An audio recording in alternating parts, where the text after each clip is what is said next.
week. Chair, I have confirmed with witness B she will be taking the oath.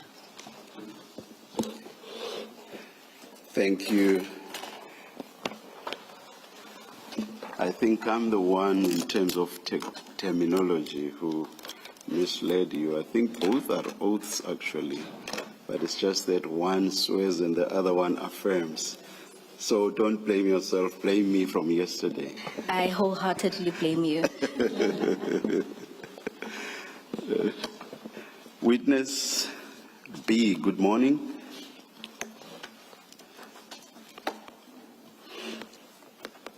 Good morning, Commissioner. Do you swear that the evidence you are going to give is the truth, the whole truth, and nothing but the truth? If so, please raise your right hand and say, "So help me God." So help me God. Thank you. Yes, Ms. Bowie. Chair, Commissioners, to begin with, I'd like to confirm with witness B the files that she has before her. Witness B, if you can confirm that you have 3 files in front of you, the first file being your statement. That's correct. The second file being the annexures. That's right. And the third file being the exhibit file. This is the Katiso bail bundle, which was marked CJC 4. That's correct. Commissioners, you will have 2 additional files, and that is a set of exhibits. And in terms of the order, these should be marked CJC 5. They're broken into 2 files, CJC 5.1 in one file, and CJC 5.2 and 3 in another.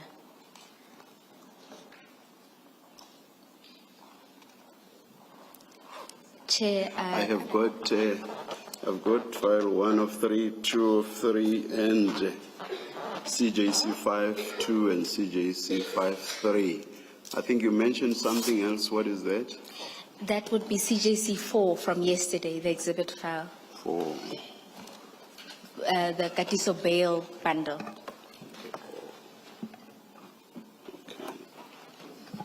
My apologies, Commissioners. But we'll probably get there much later, so Hopefully tomorrow. hopefully. Thank you. Yes, Chair, just to say that the exhibit bundles, both CJC 4 and CJC 5, are going to be used by all 3 witnesses, so they're not attached to a single witness. Okay. Yes. Thank you, Ms. Bowie. Witness A, if we can turn to the first file that has your statement.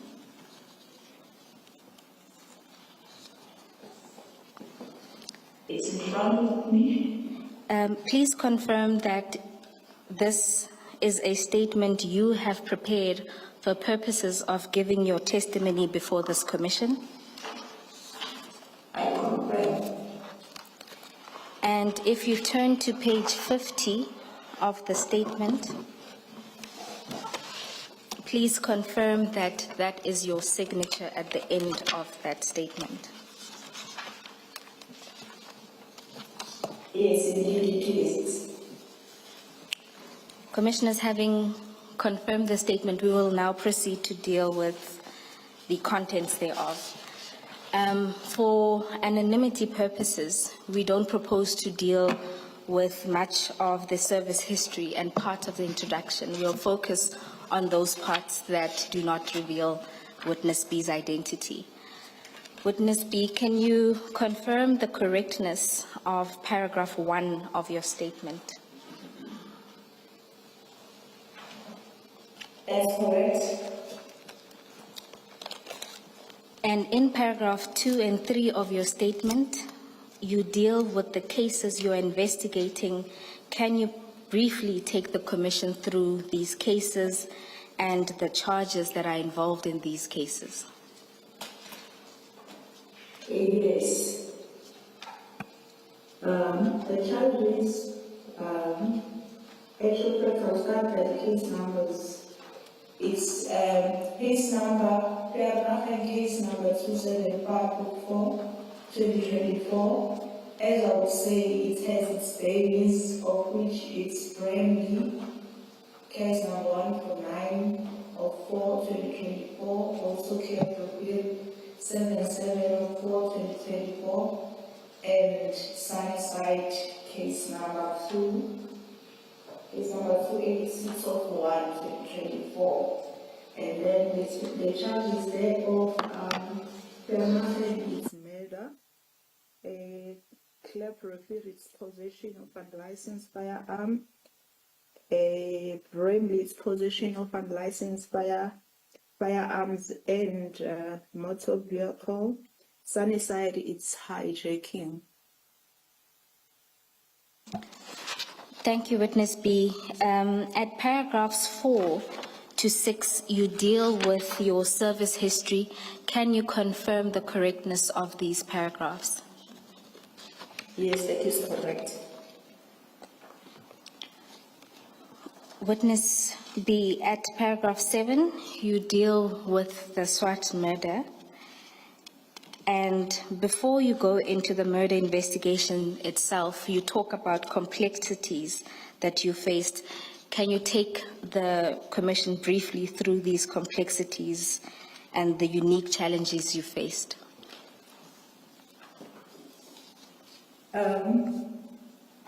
Throughout my career, I've been dealing with the complex matters, mainly serious and violent crimes, of which it had its own challenges. But with this case, it has been a unique one. I think it has escalated to the extreme, and it has so many interferences, it has so many threats. Not that I never dealt with threats before, but in this instance it was so intense. Thank you. Oh, you may continue. Amongst other things that were unique, it was the docket itself. It has there's a lot of people who had an interest in this case, of which it was quite strange, and there was a lot of people who had not the docket itself, maybe if I may put it like that, just the interest in the information, of which it was quite unique. Mainly not because there was an interest in the docket for the good of it, but mostly to the side of the suspect, of which it was quite strange.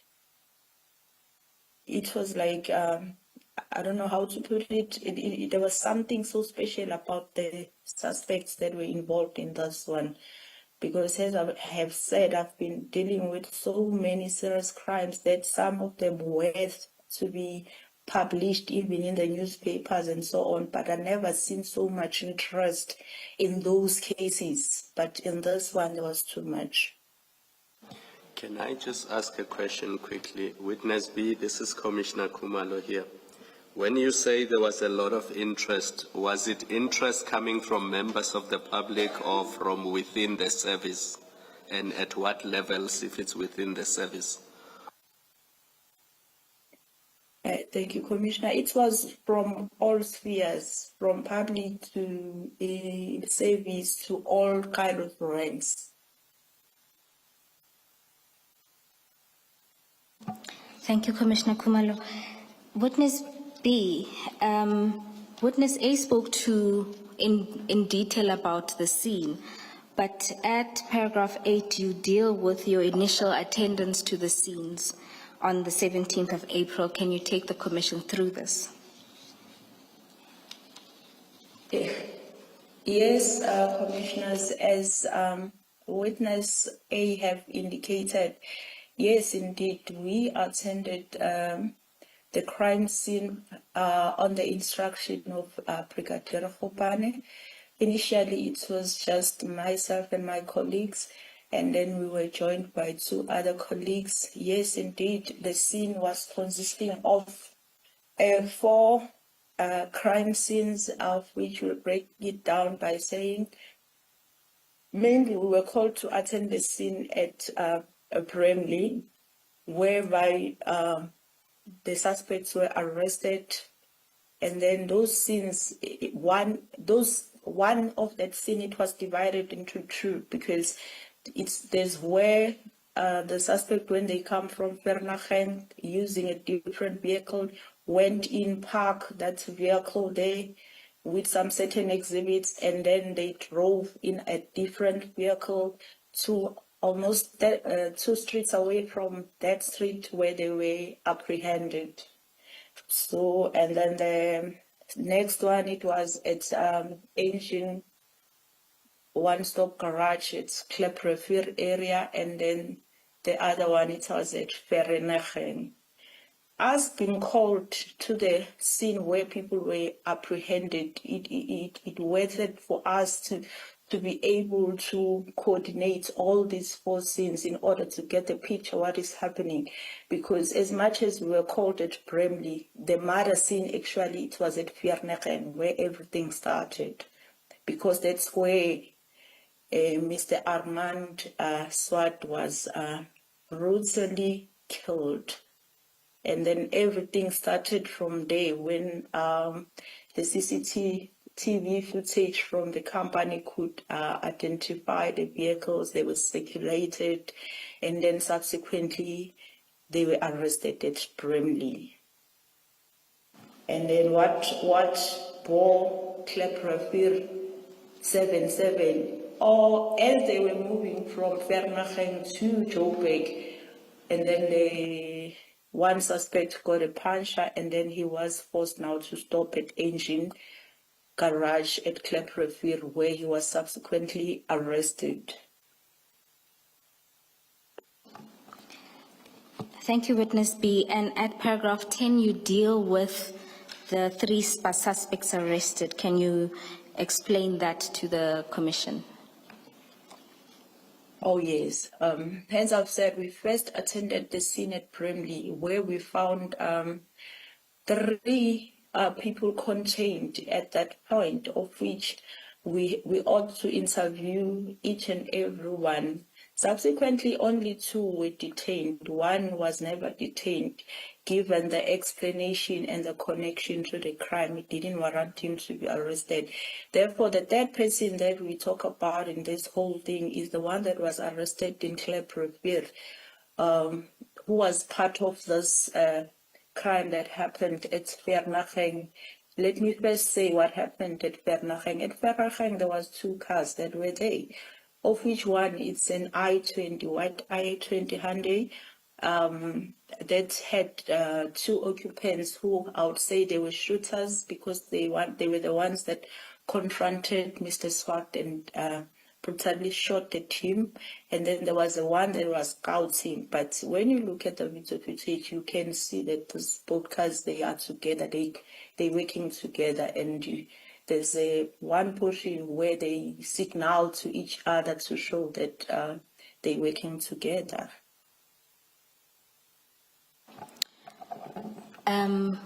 Witness B, just before you continue, I just want to bring to the Commissioner's attention that Witness B has prepared a timeline which we will flight, which will make it easier for the Commissioners to follow the timeline. We will also be using other visual aids which will also be projected. These are covered extensively in the statement, but they're just an infographic representation of what she'll essentially be explaining. So we'll ask you to also have regard to the screens in front of you. Witness B, you were going to touch on the names of the 3 people who were arrested on the 17th.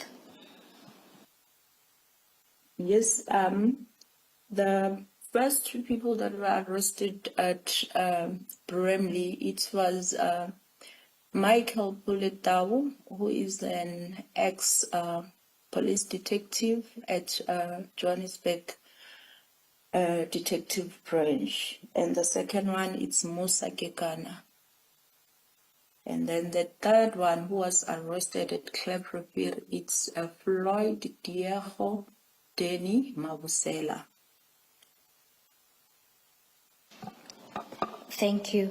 At paragraph 11, you deal with the roles that each of these individuals played. Can you explain this to the Commission? Yes, as I've already indicated, these people were driving in two cars, of which in one of the cars it was two occupants. Two occupants, it was Musa Kekana and Bullet Down. They were the ones that actually the shooters. And in one of the other vehicle, it was Denny Diakhomabusela, of which his role it was scouting. And the one in which Mr. Tau and Mr. Kekana were in, is that the Hyundai? That's correct, Commissioner. It was a Hyundai i20. At paragraph 12, you deal with the summary of the evidence used to link the three accused persons. Can you take the Commission through that? The evidence that was used, it comprises of different methods, if I put it like that. That will be including a video footage. Hence, I've indicated that at QTech there was a video footage that gives us a glimpse of what happened there, and that actually helped the investigation by leading the police to know which vehicles that subsequently with that information they were arrested at Bribery through the information that was extracted from that video footage. Other than that, there is also witnesses that managed to take down the registration other than the footage, because in the footage you hardly see the registration, but with the help of the witnesses that were in the vicinity at the time, that quickly thought of taking down the registration and escalated to the police. It made it easier to be able to track these vehicles. And then other than that, there was a lot of investigation tools that were used, including cell phones. Hence, I believe that, I don't believe, I know for sure that Witness A has touched on the exhibits that were found shortly after an arrest, that amongst those, it was cell phones.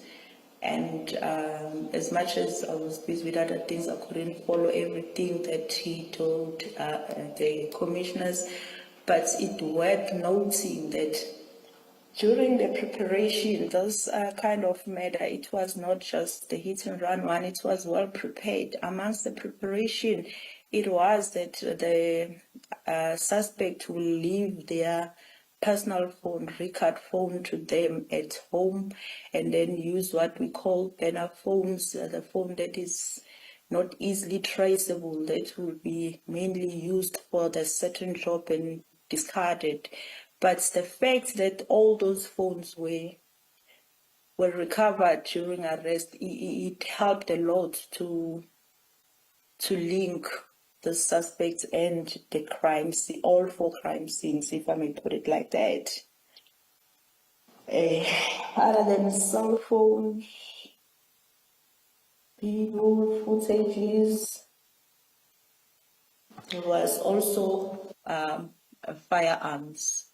Hence, we know that at Vereeniging it was a brutal killing. Obviously, firearms were used, and then subsequently firearms recovered. That also helped in the linkages.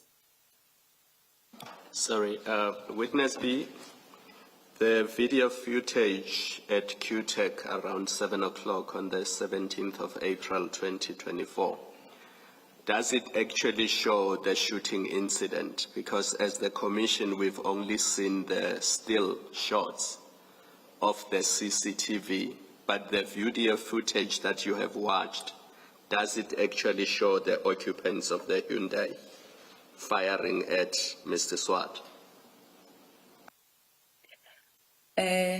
Thank you, Commissioner. Yes, of course, it shows the shooting, but maybe if I should paint a picture, yes, you can see the occupants that there are two, but what you cannot see, it's their facials to be able to identify from there.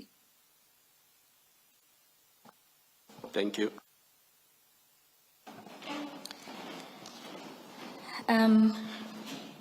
Witness B, you explain with reference to paragraph 13 that the exhibits that were found on the scene were taken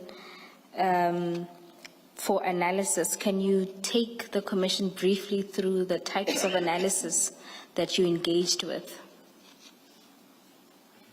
In terms of the cell phones were taken to cybercrime for downloading, and then there was also section 205 in terms of the data extraction, and then when we get into firearms were also taken to ballistic for analysis. And then when I'm talking about the cell phones, well, with the section 205, looking at the data, it was quite a quicker process, but when it comes to downloading, it took a little bit lengthier because of its dynamics and obtaining of the warrants and then the specifics to the people that are going to extract specific in terms of what the magistrate is looking for. So if I may put it like to say that one, it delays a little bit because you prepare a warrant. When you get to the magistrate, he might be taking you back to say rectify here and there. You go back, you rectify. You come back, the magistrate is satisfied. When you take the actual exhibits to cybercrime, they say, no, we don't want it like this, we want it like that. And then there was like those pulling all in and out, because when you get to the magistrate, he might be saying, no, but I'm supposed to give the permission. They can't tell me how to do it. They must follow what I'm saying. So there was like those struggles of which they might have taken a month or two. That's why I'm saying it delayed the whole process. But in terms of section 205, that was quicker. And with that only, without even having the downloads, we were able to have some linkages. We were able to identify certain people of interest. Witness And B. mainly we were able to place the accused in the crime scene. Yes, Witness B, for the Commission's benefit, the section 205 you just talked about is to obtain the call data. Am I correct? That's correct. And the firearms would have been sent for ballistic analysis. That's right. Of which that was also not a lengthy process. It was just a quick one. Thank you. The next topic. Sorry, because there's mention of more than one place where ballistic testing was sought. Please mention the name of the first place you sent these to. The first place, it was ballistic at Silverton. Maybe it's worth mentioning that the firearms after recovery were sold by a photographer, LCRC member, and then booked at Bramley SAPS. The very same member went to Bramley SAPS and booked those exhibits to the ballistic. Well, in that process, I was not the one, but I was communicating with the member to ask him to take those firearms as quick as possible to the ballistic. Witness B, can you just explain what LCRC is, just for our benefit? LCRC's Local Criminal Record Center. Thank you. You then start to deal with a different topic, and this relates to the accused's first appearance on the 19th of April. Can you take the commission through that?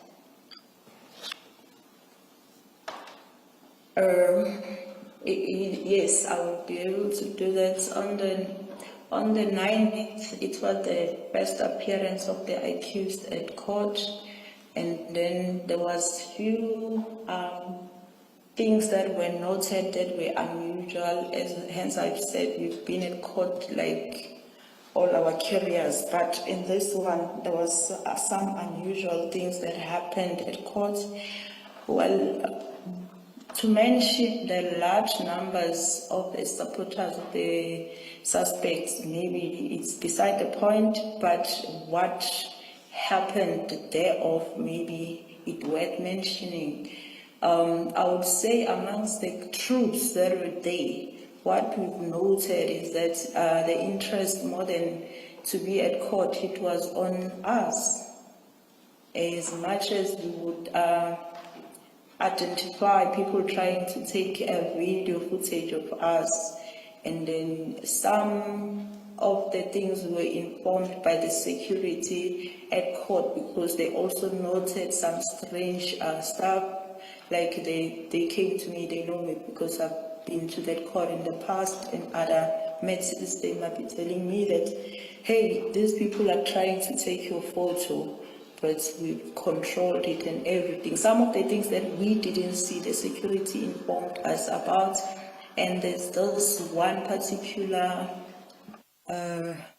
utterance that was uttered by a certain lady that I think it's also worth mentioning. She was like saying out loud, like more like bragging, and intentionally so, because we were close by. It's like, you know, when someone is trying to indirectly convey a message to you, but not really saying it to you, but knowing very well that you'll get the message.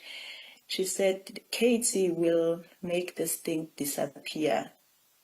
Like, we didn't understand where does it come from and why is it necessary and why so loud and so bragging, why also next to us.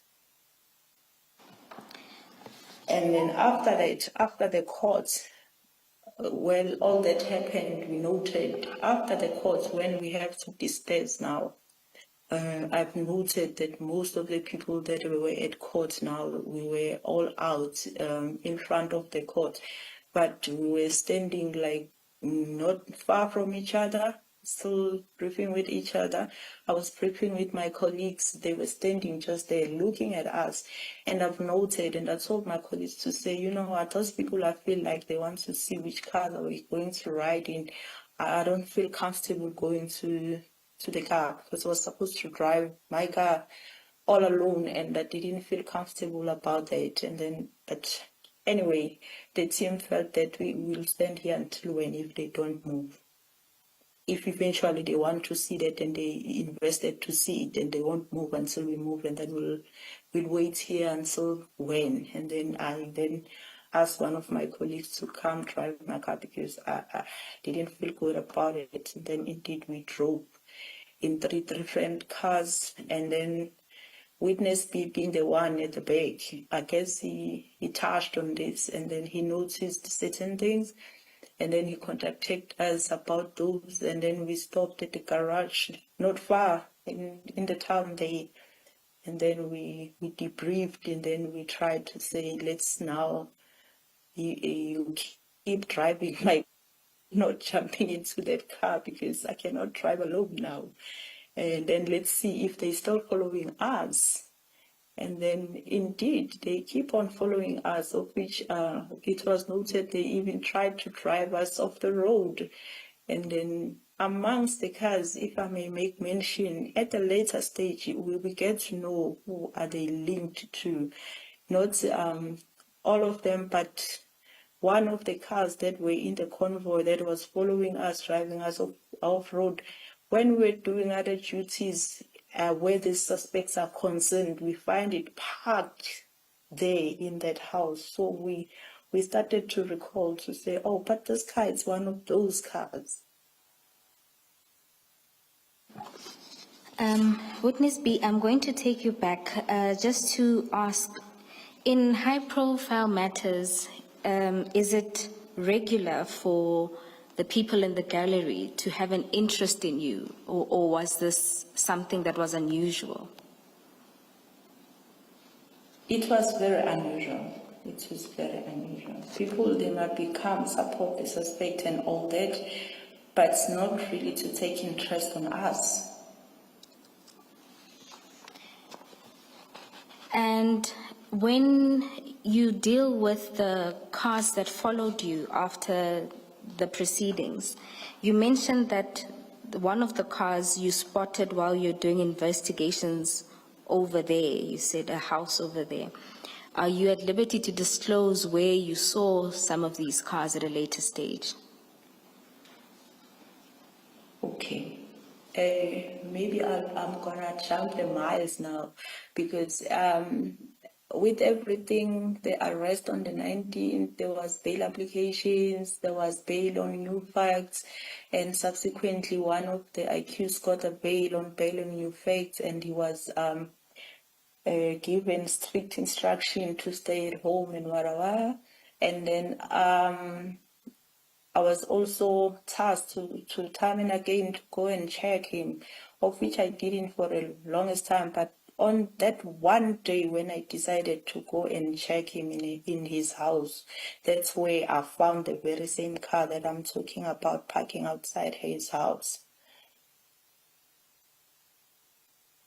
And just for clarity, the accused that you're referring to is?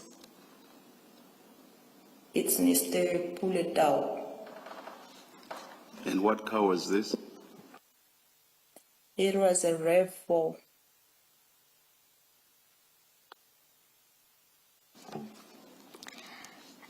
And you say in your statement that after the cars pursued you on your way back from the first appearance, you went back and reported this. Can you take us through this? Oh yes, we went back to the office and we reported those occurrences, of which subsequently we were advised to do some TRA, to fill in some forms in order for TRA to be conducted on us, of which we did. We did fill the forms, we submitted to the office of our Colonel Mgwena. However, unfortunately, nothing really came forth for this effort.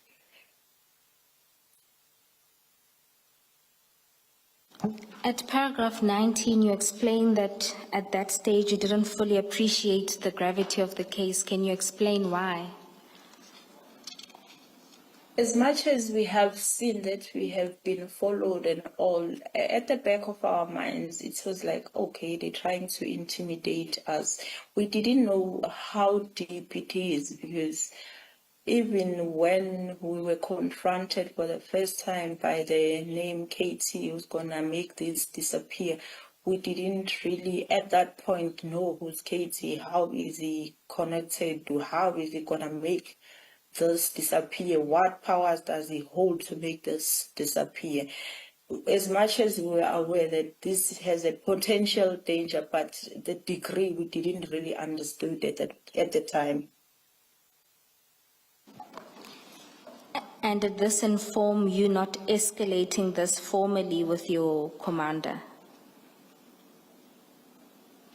I wouldn't say we didn't escalate it formally. The fact that we went back, we went back and reports and the steps. It's not a small step to fill the TRA. It means we were saying, please look at this. There's a potential danger here. It's just that there's nothing that came forth out of it, maybe to look at, maybe we should have known about the dangers right there and there. Thank you, Witness B. In your statement, you move on to the next topic, that is the phone analysis, and you take us through the two processes that are followed in this regard. Can you explain this to the Commission? Oh, yes. We have, as I said, we first got a section 205 for data. And then after that data that we've applied for came back, then there was another process to analyze it and to, through those analyses, there were linkages that we had out of that process alone, let alone the downloading. And then we have the second part that I said it took a little bit longer, of which now it's an actual downloading of the cell phones, where now we can be able to see the communications, the WhatsApps, the messages. But with the data, mostly we could see that there was phone calls from to, but we won't really see any messages, to be precise, mostly. But when we take to the other process where now we can follow, like even the messages, we can hear what was said to who, that's another process. That's why now I'm saying it's two. And that's why earlier on I said as early as in the process of data analysis, we're able now to link the suspects to the crime scenes. We're able now to link the extended people that I would call in people of interest. Now you can see now that this person is being contacted prior, during, or after the crimes are committed. Then that's why at the time we said it's a person of interest, because it was worth pursuing why. Witness B, can you just clarify paragraph 21 of your statement? You say there, after seizing numerous mobile phones found at the scenes, does that include Vereniging, or are you only referring to Bribery and Q? Oh, thanks, Commissioner. When I'm talking about cell phones, all cell phones, maybe it worth mentioning, all cell phones were, except one, they were recovered at Bribery where the arrest happened. All of them, except the one banner phone that was with Mabusela at Engine One store. And maybe I should make it a little bit more clearer, because maybe it might be confusing. As we've said that mostly they will leave their original cell phone at house. So what happened here is after they came back and they felt it was safe now, they were not arrested, the mission was accomplished. They took their original phones, got into the van with their original phone, including a banner phone. That's where all those phones were confiscated. And then also the one at Engine was also confiscated, but it was booked at Rectifying CPS. But most of the phones, including Mabusela's original phone, it was also confiscated at Bribery. Thank you. Witness B, you mentioned the person of interest at paragraph 25. Will you share the name with the Commission? Oh, at the time he was a person of interest because we could see the habits, we could see the trade, we could see that this person was very important into this case, because seemingly the calls were going to him during scouting, during and shortly after the murder. So this person later on, we found out that is Mr. Katiso Mlipe, who was subsequently later added in this matter. Yes. Witness B, then at paragraph 26, you deal with how Mr. Molefe was then linked to the Swart murder. Can you take the Commission through this process? Oh, yes. Besides what I've already touched on by the cell phone data, and it goes a little further more because even the downloads, they still bring him closer to this case, not even closer, he's part of that. What I can say now, there's a date that I'm gonna mention, but maybe before I go to the date, let me first explain to the commissioners as to why are we here in the first place. This all started when the company at Transnet called SK Group was awarded with a tender. And then in this tender, it has been established that there was a lot of manipulation. First of all, that in the process of awarding that tender, there was two things that were very outstanding. It's to say in competition with this SK Group, there was two also more companies, of which it was Mountgate Trading and Strikeforth.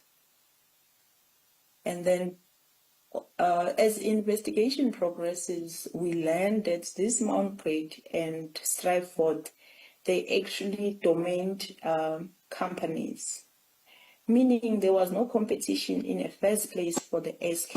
Witness A, can you just stop for a second?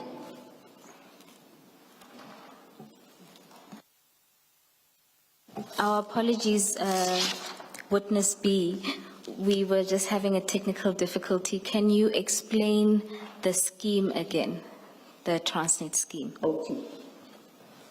Yes, it starts from a tender that was awarded to a group called SK. And then the SK group, the awarding process itself, it shows that there was a problem because the two competitors, it was Strikeforth and Mountgate. When we do investigation, we can tell now that those two were just domained companies, meaning this SK didn't have any competition to start with. But I'll go back to SK itself. SK itself, it's connected to the person called Lucky Mlife. Lucky Mlife is the nephew to Katiso Mlife. This SK group was awarded this tender, and then after it was awarded this tender, all we can tell it was a manipulation because of these two companies. Already Lucky Mlife is the buyer, is the one who was facilitating this process. So already Lucky Mlife knew that he's going to give it to SK because these ones were just there to make it look like, but it was not really the true reflection of the competition. There was no competition for SK. However, what makes this thing complex is that we have a company called QTech that has a relationship with Transnet for over 40 years. And it has been supplying Transnet with, they call it springs and accessories. I don't know the right word, but it's a small spring. I've seen it during the course of my investigation. That was supplied to Transnet straight from them as they are the manufacturers. However, in 2023, they were surprised because they learned now that there is this SK group coming to them to buy the very same spring that they normally supply to the Transnet. But in this instance, it looks like the tender was awarded to SK, and their first surprise, it was normally the tenders are advertised, and this one, it was never advertised. They were surprised to see that there was actually a tender by this SK coming to them to buy these springs. But it gets worse because now they sell these springs with legally like 3.95, but nothing more than 4 rand each. However, the SK group, when they submitted their purchase order to them, they were shocked to see they selling the very same spring that was 3.95 to Transnet on the price of 151 rand. And then when the inspector to inspect the springs before they were released, they raised a concern to say, how are you aware, Transnet, that you're buying something that worth less than 4 rand with 151 rand? And then the inspector said, no, we're not aware, but I'm going to escalate to the managers, of which, according to the inspector, he didn't. But eventually, like, he got to know about the grief of the QTech. That's where the problem started now, because suddenly there was a new purchase order with now an amended price that was now 5 rand 10 cents. That was sent to QTech now. Now they've got 2 different prices with 2 purchase orders. Seeing what they've seen, they've decided now to report this matter. There's a whistleblower from the company that decided to report to the Department of Enterprise. And then that's where everything started. Then the department tasked the Transnet to have an investigation. Then investigation ensued, and then eventually, like, he was requested to finish the processes of the tender that was awarded to SK, of which he delayed. He delayed up until the 12th of April. That's where everything started to connect the dots to our case now, because the investigating officer from Transnet, he then now confronted him to say, I need those processes, papers. So, and then we see something happening now in this case. Exactly on the 12th, we see Tao driving to Katiso Mlipe's house, according to the data. And then also the tracker, the vehicle tracker. And then they both drive to QTech for the first time. They go scouts there.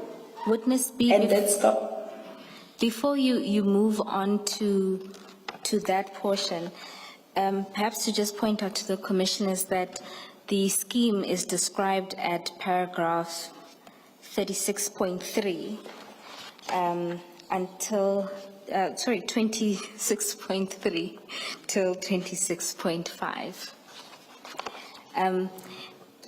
Witness, Do we have that graph that was displayed? we can make it available. So that we can insert it into our files. Certainly. Thanks. Thank you, Commissioner Kumalo. Witness B, if you can then start at paragraph 26.6.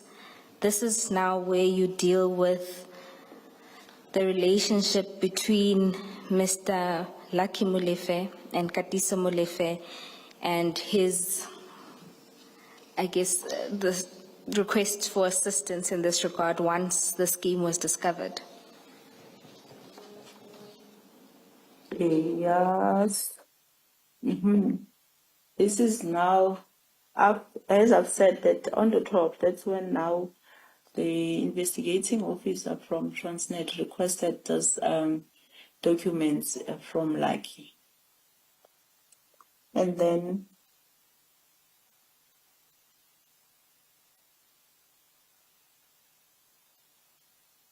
okay, maybe Just to assist you, Witness B, this is where you start to deal with the communication and information from the cell phones, which shows you the communication between Mr.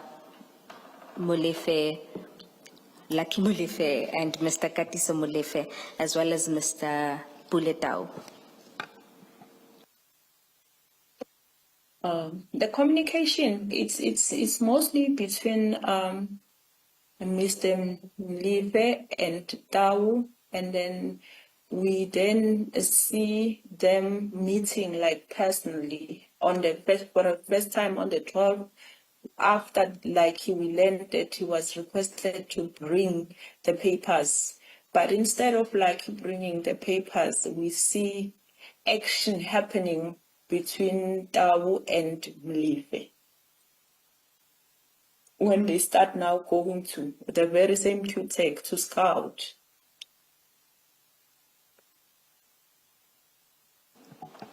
And that you could see that from a data that Dawu drove to Katiso's place, and then they were together picking up at the same tower at Katiso's place. Shortly, they didn't even take some time. Shortly, they both seen driving together to Bernaching at QTech. And then from there, they go back to Katiso's house. Then Tau goes his way. And does the scouting only happen on the 12th of April? That was the beginning. That was the beginning of it. That's why I'm saying it was triggered by the investigating officer requesting these papers. Now it seemed to be urgent. Something needed to be done urgently. Otherwise, there was going to be problems. Because from the 12th, there was a scouting. The 13th, there was a scouting. The 14th, there was a scouting. The 15th, there was a scouting. The 16th, there was a scouting. Subsequently, Armand was killed on the 17th. But there's things that happened in between. We see Katiso sending a name and a number of the intended, supposedly they thought it was a whistleblower, but let me just say of the employee from the QTech, he sent it to Tau. Tau started sharing this with her girlfriend named Lerato, asking her to search and find who is that person, of which Lerato indeed she searched until she find the intended target with his balls, and she sent it back to them, to Tau, let me not send it to them, send it back to Tau, send it back to Katiso, and they agreed that this should be him. And then the scouting continued, and then we could see there was a testing of vehicles and so forth. And in one of the days, we could see Tau's piano there up until the knock-off time where everybody will leave QTechs. I think they were trying to identify the target. And what is notable, after the 16th from scouting, they go back to Mlive again.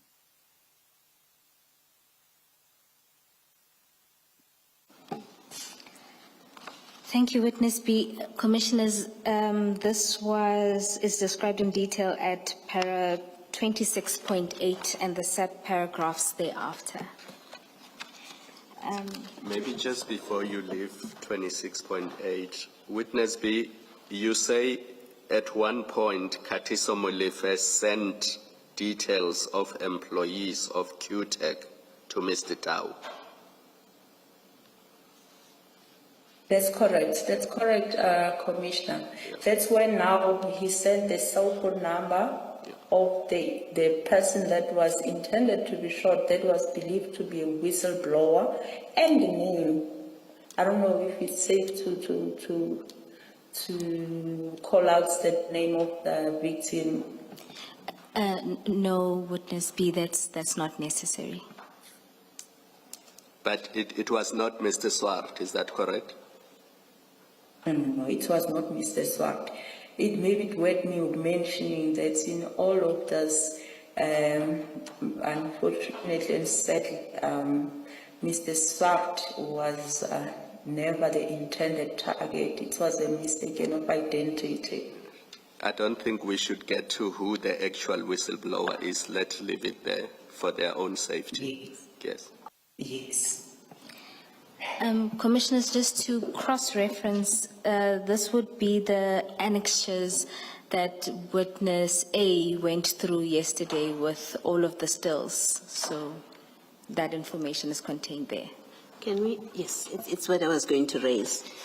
Witness A gives dates of scouting, and I think she starts at 12, 13, 14, 15, 16. I think it will be helpful that you cross-reference from yesterday's files, that you tell us the 12th is this exhibit that we looked at yesterday, the 13th is this, because to read this without reference to annexures will be very difficult when the witness is not here. Commissioner Bailoy, we will do so. I'll just ask that once I get my file with witness A's annexures, I'll do that exercise and give you the references. I'm happy that you can even start with that tomorrow morning, if you need the rest of today and the evening to do that cross-referencing. Thank you.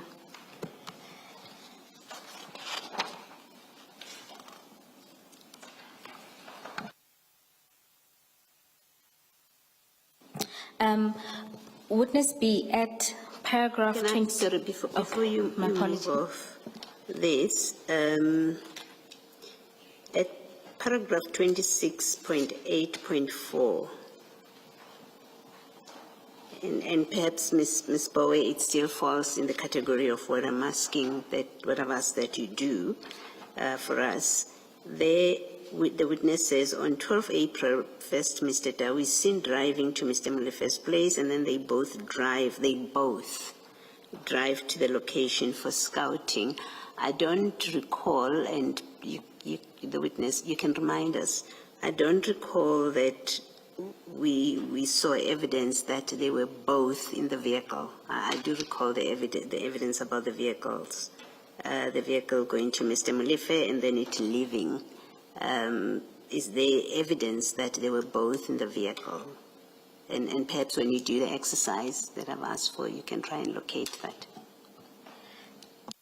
Commissioner Baloy, I think witness B will be of assistance. She referred to cell towers being used to show that they were both at that location. Maybe let me direct the question to her. Let me do that. Certainly. Yes. Witness B, at 26.8.4, you say on the 12th, first Mr. Dawi is seen driving to Mr. Mulefe's place, and then they both drive to the location for scouting. How do you know that they were in that vehicle together to the location for scouting? Commissioner, we know that through the call data. It's the call data that informs us that you can see from the Dow's call data and tracking reports driving to Mlife, and then from Mlife's house, according to call data, they both driving, picking in same towers up until at Vernach and Kultek, where they were scouting. Why I would refer to say they were driving together, I'm very much aware of the explanation that he gave during the bail, that he forgot the cell phone inside Dow's car. But I'm not convinced, commissioners, because in between he was making calls, let alone receiving calls. Receiving call, I will maybe give him a benefit of the doubt because even Tao can answer, but making calls from your phone, that's extreme. And I know he was using iPhone, and I'm definitely sure that Tao wouldn't be able to access iPhone without him because I know the security is in the iPhone. I'm using an iPhone. Thank you, Witness B. Thank you, Commissioner Panoi. Witness B, you wrap this section up at paragraph 26.9, where you talk to the motive. Can you explain this to the commissioners? With reference to paragraph 26.9. Thank you. Yes, the motive, yeah. Hence, I reference to the 12. We say we see something common about the dates, the 12, because the 12 is when now, like, he was pressured to give the documents, and knowing that there was manipulation in this, and that would have costed him his job and everything that he worked for. And then instead he reached out to the uncle, and the uncle called out to the friend, and they both start scouting as immediately as the 12, because the 12 is the genesis of why we are here now. And then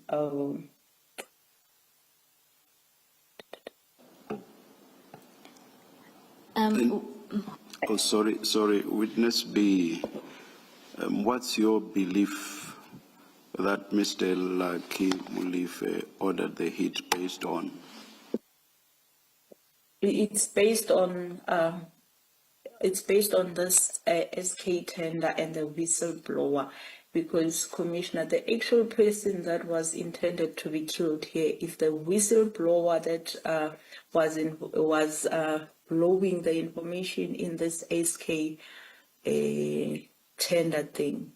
So unfortunately, we find Mr. Swart being killed, but not the person that was intended to be killed, because now it was creating problems for Lucky at work now that the investigator was busy now needing to have these documents, and the same documents was going to reveal that these two companies that he said they were in competition with SK, they actually non-existent.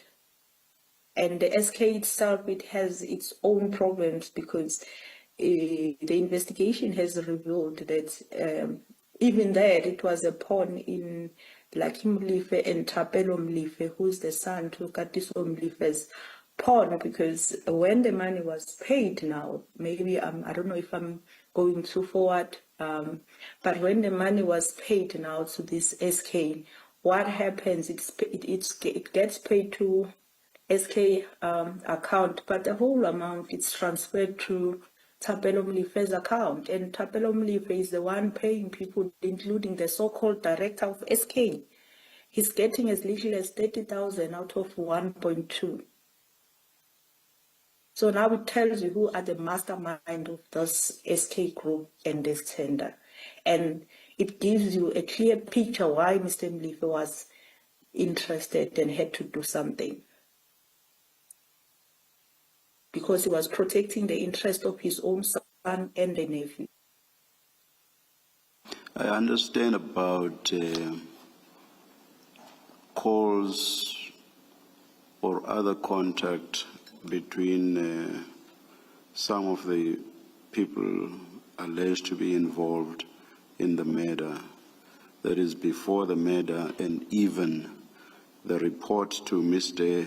Katiso Mulefi after the murder that I think it said, Abuti, we are fine, something like that.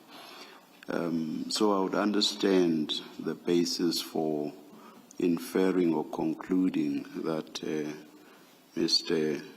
Katiso Mulefi could have ordered the hit. I'm not so sure that I get how you get to the conclusion or inference that Mr. Lucky Mulefi could have ordered the hit. But I will leave it there. You have made your point. Commissioner, can I add a little something on Mlipe?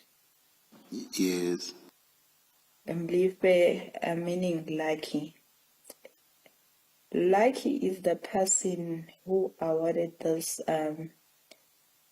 tender to SK Group. And Mlipe is referred to as the buyer at Transnet.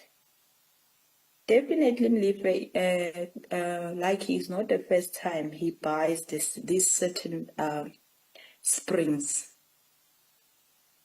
from for Transnet.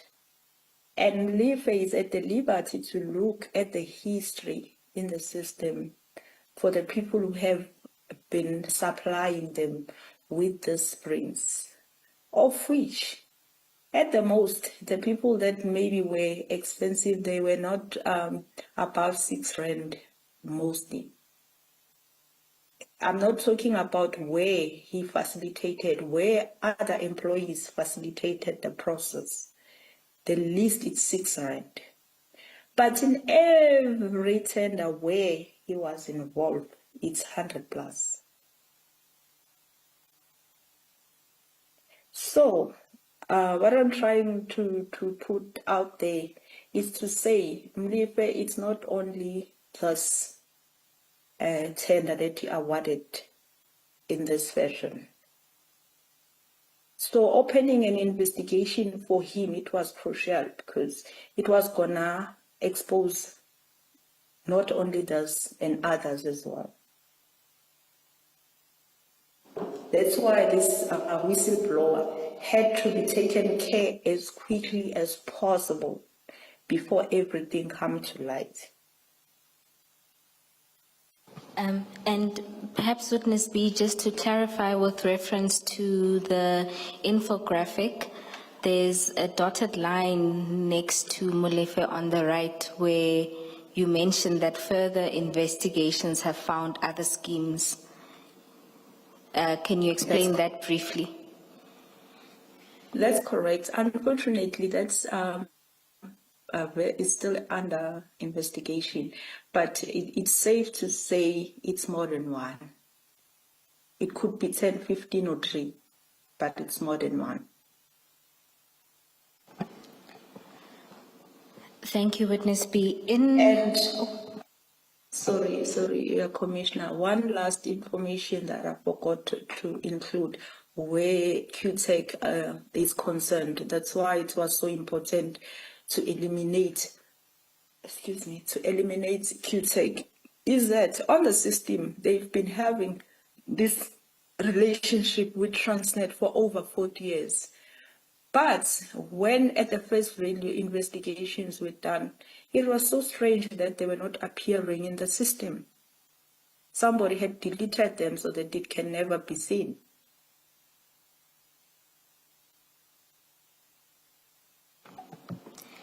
Thank you, witness B. The next section in your statement, you deal with ongoing signs of intimidation, threat, and interference. You explain at paragraph 28 what kept happening as you went to further appearances. Can you take the commission through this? Which paragraph am I dealing with now? We are dealing with paragraph 28.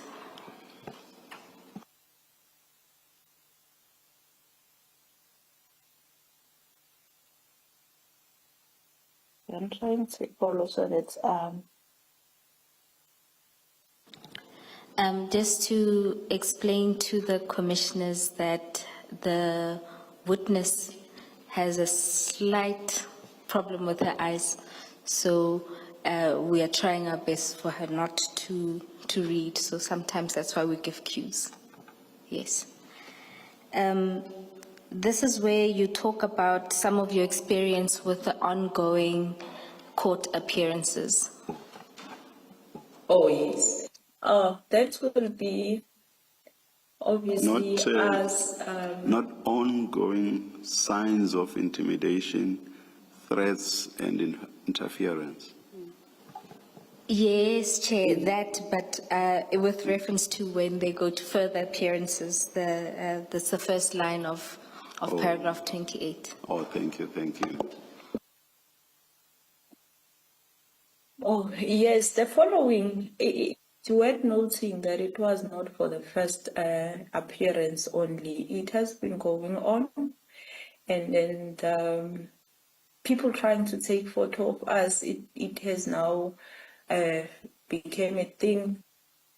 But at least we had securities that they were aware now that they were looking at each and everyone who's trying to take our photos. They might become and explain to us that we stop certain individual trying to take your photos and everything. And there was this one individual who would always make a point that he come closer to us, and we know for sure that he's a friend to Mr. Tao, but we didn't understand why this guy would want to be closer to us, and we believe it was his way to identify us. Hence, at the later stage of the investigation, we learned that he was tasked by facilitating the elimination of us. So now that action, maybe somebody needed to see us and he would say, the ones that I would go closer to them, it's them, I don't know. And at paragraph 29, you deal with some of the intelligence you were receiving. Can you tell the Commission about that? Yes, and then this will be the information that will be deliberately delivered amongst the team to say, you have only, you, like us investigators, you only have two options. You only have an option to accept the bribe and do what those criminals want, or you die. Actually, the second one, it's not even an option. It's like that. It's either you do this or you will die. And then where the suspects were concerned, there was a time where a person was informing one of our members to say, now there's only three options. The suspect will escape, the suspect will kill you, or the suspect will buy his way out. And based on... So it was like these bribes were not coming in a form of like enticing you anymore. It was coming in a form of threatening you as well. Let me understand the evidence on the bribes. Before today, I don't remember, I may have forgotten, but I don't remember that there ever was a categorical offer of a bribe. There was mention of envelopes, one envelope being for the prosecutor, another one for the investigators, plural, and another one, was it for the judicial officer? Yes, 3 envelopes. And my understanding was that witness A inferred from that this was an enticement to you, the investigators, to take a bribe on the basis that the reference to envelopes was reference to bribes.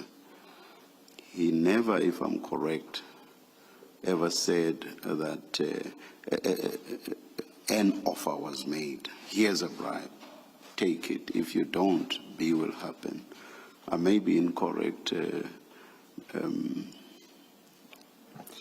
Chair, that is correct. A witness B is referring to what informants that they work with would tell them. So not an express, but perhaps let's direct this to the witness to explain it. But it's more that this was outside of official channels. This was their informants informing them that you have these 2 options. All right. Maybe let me just listen. I will hear what witness B says when they visit Pretoria. I will say nothing about who they were visiting in Pretoria. Thank you, Chair. Witness B, do you want to comment on the information you are referring to from informants on bribes and the threats that you were facing? Yes, I would like to comment. Commissioner, maybe just to put everyone on the picture of what was happening here. And yes, I understand we say informant, but this kind of informers, actually, let me say the one that was telling us that information, it was not somebody who detached himself from the closeness of the suspects, if I may put it like that. He will put it in a way as if it's a message. It's a message from where the suspects they have interest or whatever. It's to say this is what is going to happen. This is what you should be doing, or else this is what is going to happen to you. And it went as far as at some point there was, even though there was never a direct approach to say, here's the bribe, you take it or you die or whatever. But there was a point whereby an amount was mentioned Witness B, through inform. Witness B, can you please tell us under what circumstances this happened? Where were you when this was said to you? Where was the person who told you this? Were you in the presence of each other? Unless you are not willing to tell us who this person was, who was this person?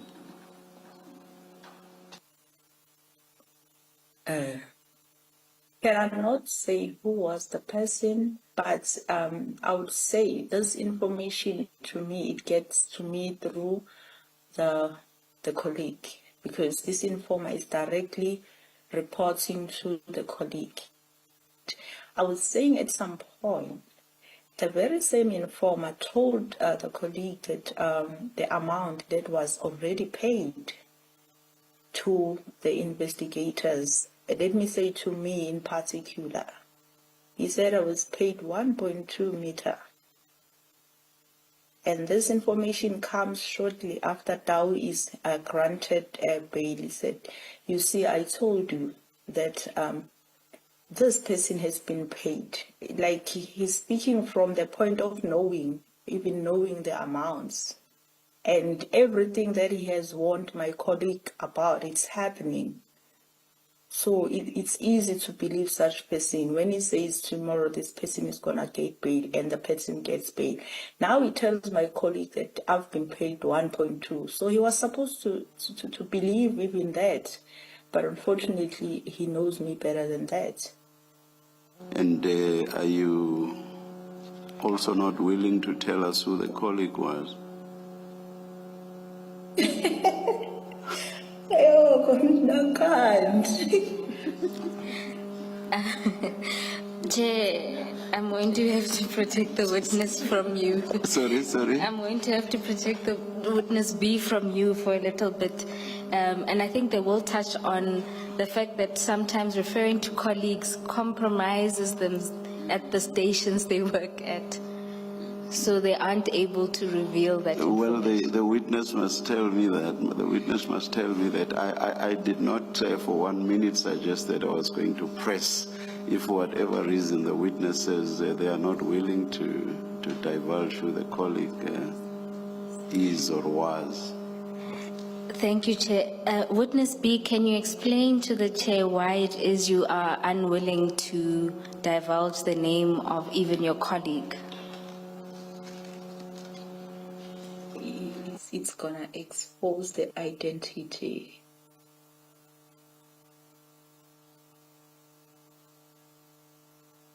I'll leave it there. Thank you, Chair.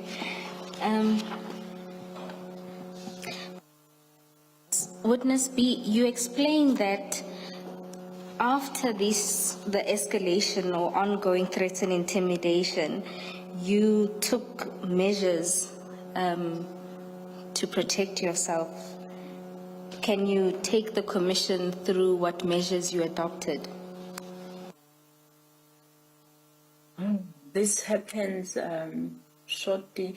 Most of our drastic decisions were taken by us after the release of Tau, as much as we were in danger before. But now that it was released, we knew that the danger has escalated. Witness and B. that he- Let me help you.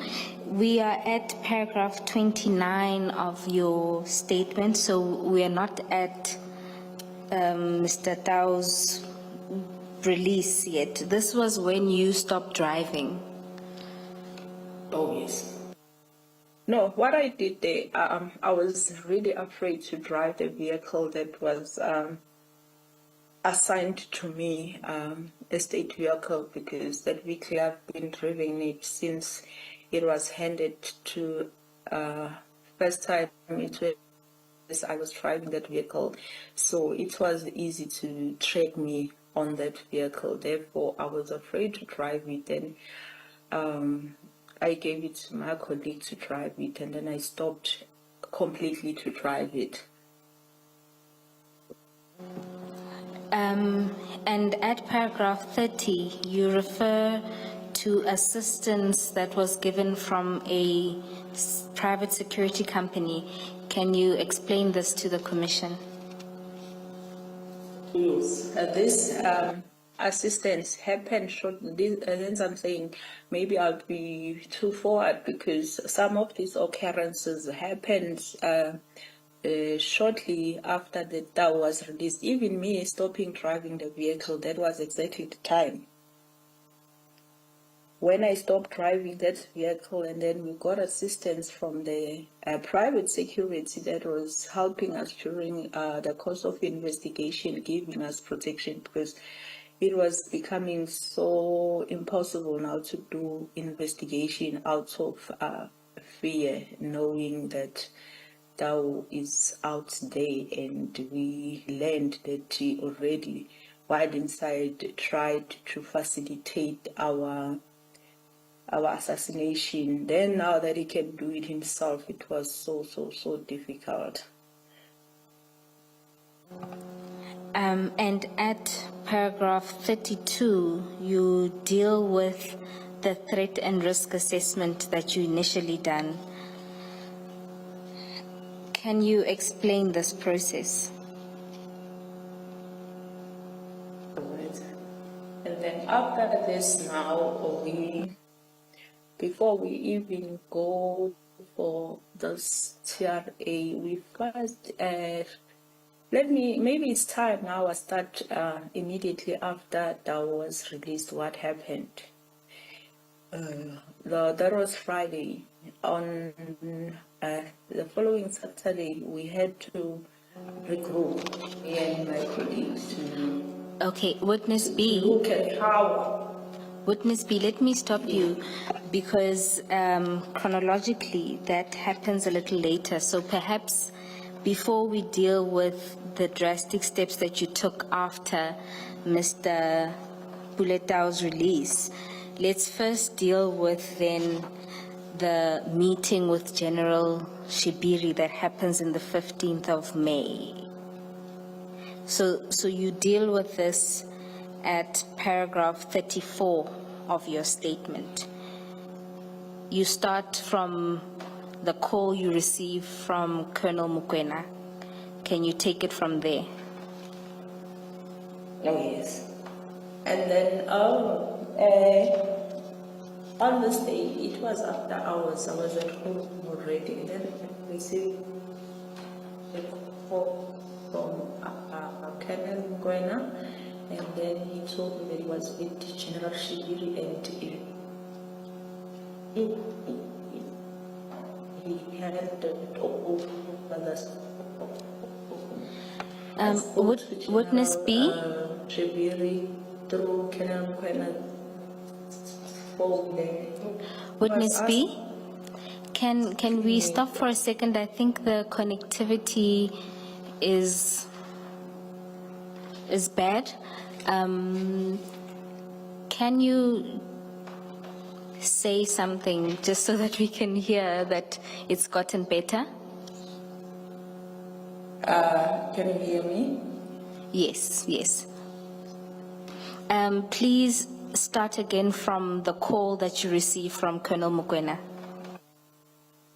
Yes, it was after I was home already. I received a call from Colonel Mugwena, and then he told me he was with General Shibiri, and General Shibiri would like to talk to me.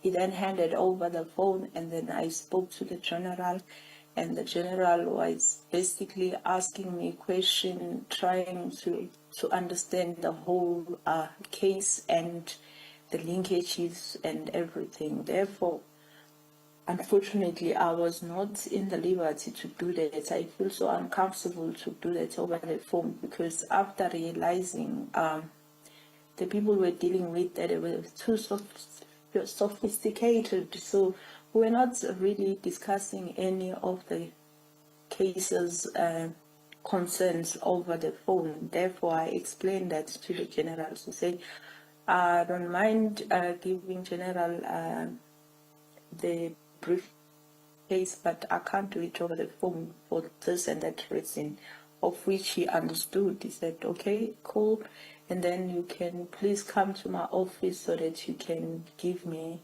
this information on this case. That is Of which it happened. that is the visit to Pretoria that I was referring to earlier. Yes. Witness B, in the reporting line or hierarchy, what is Colonel Mokoena in relation to you? Is he your direct superior? As he was my direct, and then he reporting to the brigadier reporting to the general. Brigadier being who? The name of the brigadier to which Colonel Mokoena reported? Brigadier Hopani, sorry. And then Brigadier Hopani reported to which general? General Kumalu. Because of many Kumalus, we'll say General Mbuso Kumalu. All right, thank you.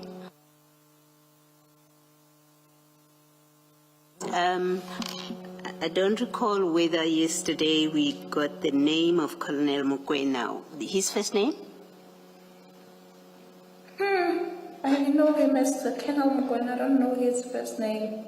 All right, we'll get it. I'm sure Ms. Bowe will help us at some point. Thank you, Witness B. So, Witness B, you are not on first name basis. We can leave it at that for now.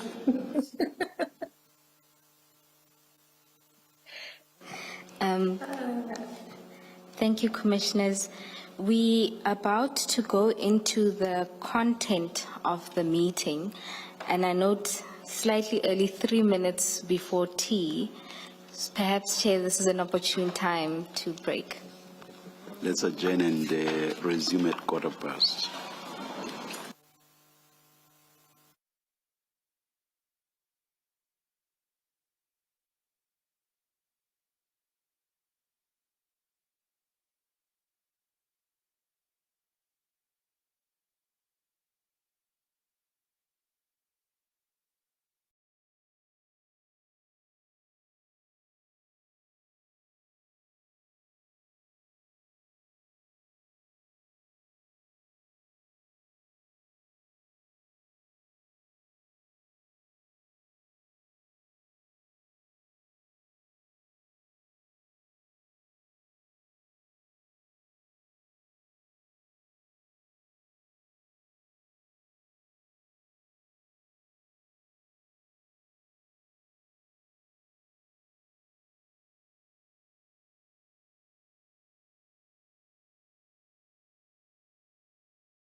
weapons found in Bribery back to the scene at Vereeniging. So that was a crucial point for us. Therefore, indeed, immediately he started making phone calls in assistance. Witness B, before you move to the issue of ballistics and the assistance, what was your reaction to the talk of the 3 envelopes, and how did that conversation end?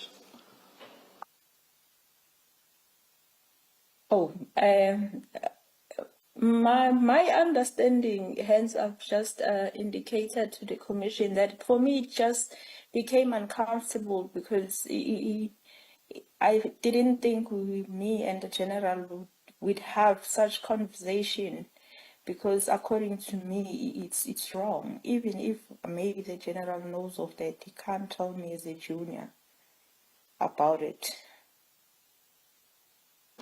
Yes. And reading the room and the whole situation, and with everything that I know now, but at that moment it was just uncomfortable, and I read it as if this is the kind of enticement, because if you tell me about the monies that are there in relation to the case that I'm investigating, and amongst the people that are supposed to get the envelope, it's the investigating officers. What are you trying to say?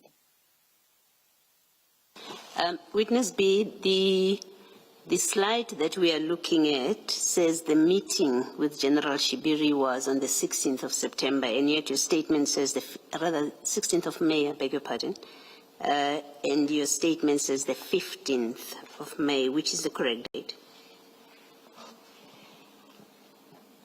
Commissioner. The 15th of May, it's when I received the call, your Commissioner. The visitation, it was actually on the 16th. All right, my mistake, I beg your pardon.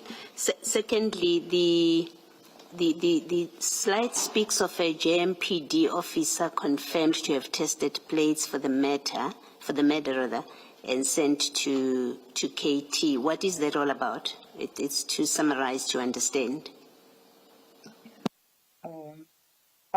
That information comes from a different information. I think me putting it in my statement in that sentence, it will need to be rectified. He never really spoke about that. It's from a different stream of information, but not General Shibiri. So it is a mistake that it is recorded as if it was a discussion with General Shibiri at that meeting? Yes. All right. That, and also the one for somebody in Johannesburg Central, those, they don't fit in this meeting. All right, thank you.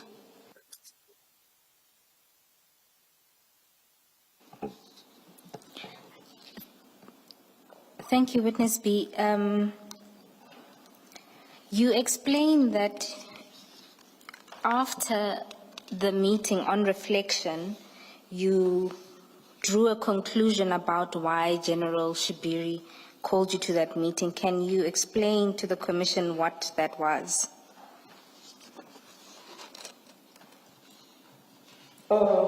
Yes, from our own reflection, all we could conclude is to say he just needed to find out the progress of the case, as to how is the accused linked, and then how strong is the case against the accused, of which, well, after this meeting, he indeed gave me a call again, a follow-up call, to ask me the things like the linkages in terms of DNA, in terms of primary residues. So it was like, to me, okay, this was all about that.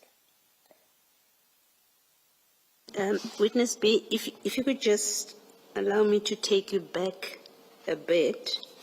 It's a question that I had wanted to ask and forgot somehow. Earlier in your paragraph 33, this is where you are discussing the TRA that you requested right at the beginning. And you say you filed a form and submitted it to Colonel Mukwena's office. You remember that, where you then... I do. You remember that. Now, you conclude that paragraph 33 by saying, unfortunately, nothing ever came of that process. Did you make inquiries, or did you come to understand why that request was not met? Nothing happened. No, Commissioner, we really never make a follow-up on that, but as when things started escalating, there was another TRA, but we didn't really follow it up to say why nothing came out of this and where does it got stuck and everything. No, we didn't, but there's something about it that struck me, because shortly after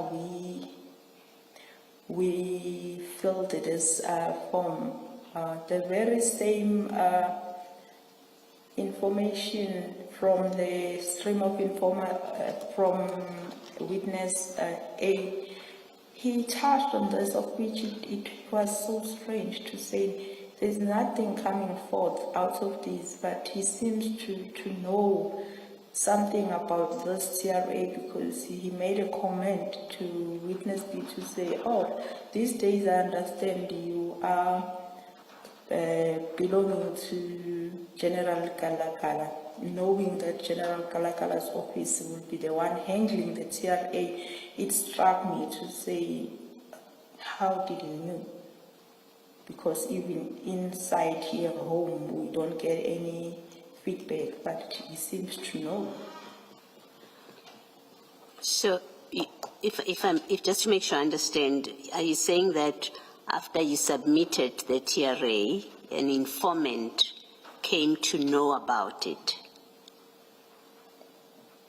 I don't know if he knew about it physically. He knew that there's a process of us escalating things to General Kalakala. Okay, thank you. Thank you, Ms. Bond. Thank you, Commissioner Baloyi. In your statement, Witness B, you move on to talk about how you proceeded to move after the meeting with General Shibiri and that you exercised caution. Can you explain this to the Commission?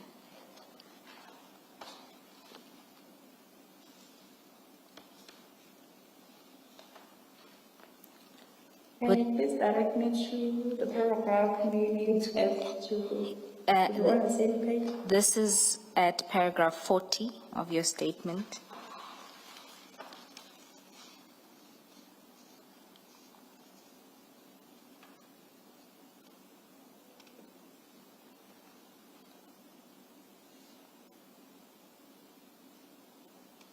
Oh yes.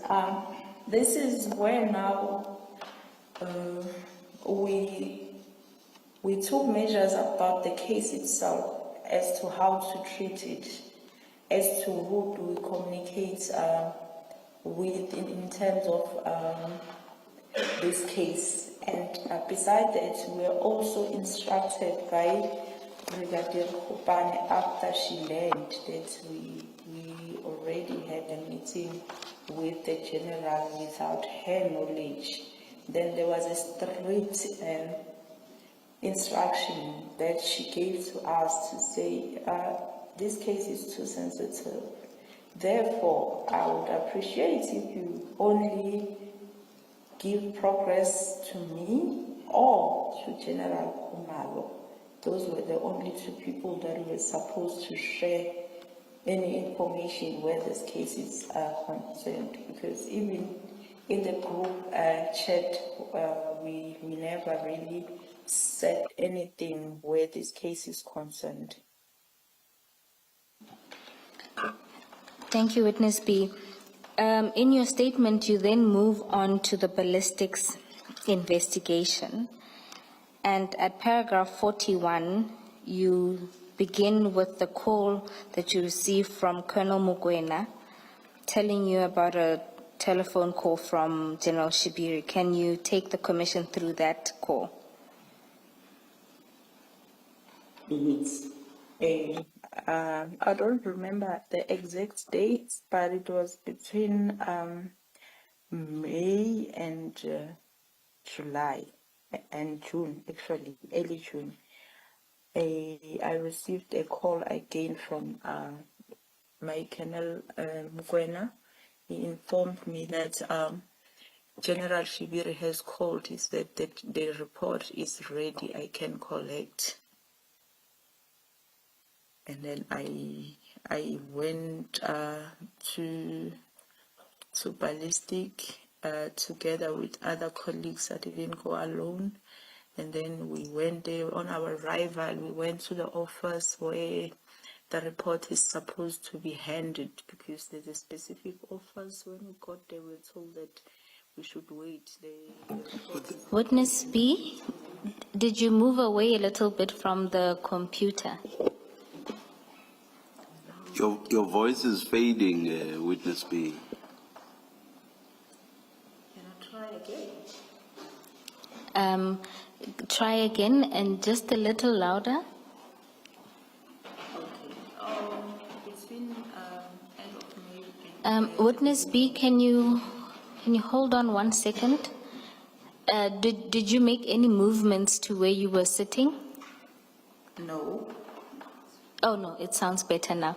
If you can proceed to your arrival and going to the collection office at the ballistics section. Yes. I received a call again from my Colonel Mokoena, telling me that the general has called, telling me that the report is ready, I can go and collect. Indeed, I proceeded to the ballistic together with my 2 other colleagues.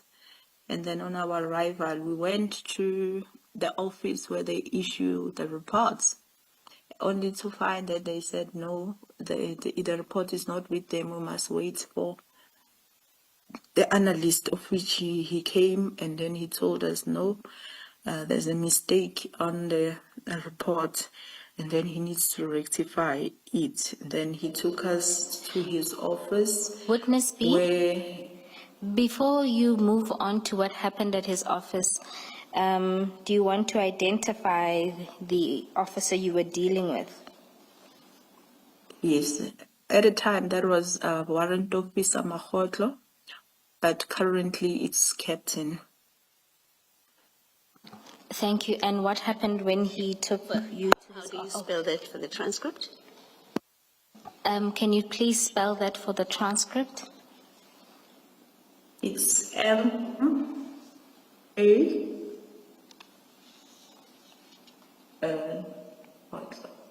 it's G-O-T-L-O-E. It appears here. That's KG. Yes. It's M-A-K-G-O-T-L-O-E.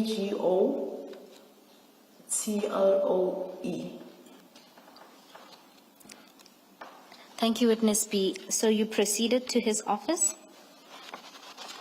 Yes, we proceeded to his office, where in his office he was not alone, he was with another warrant officer. I just can't remember his surname, but as we talked there, I learned that is the same person that they attended the scene with at Vereeniging. So they started working now on the what was so-called rectification of the reports. Witness B, just to clarify, the report that he said needed rectification, did he ever tell you what the rectification was that was necessary? No, unfortunately, we were never privy to that information. And what we saw, it looked like the report had to be started all over afresh because of the time that it took to rectify.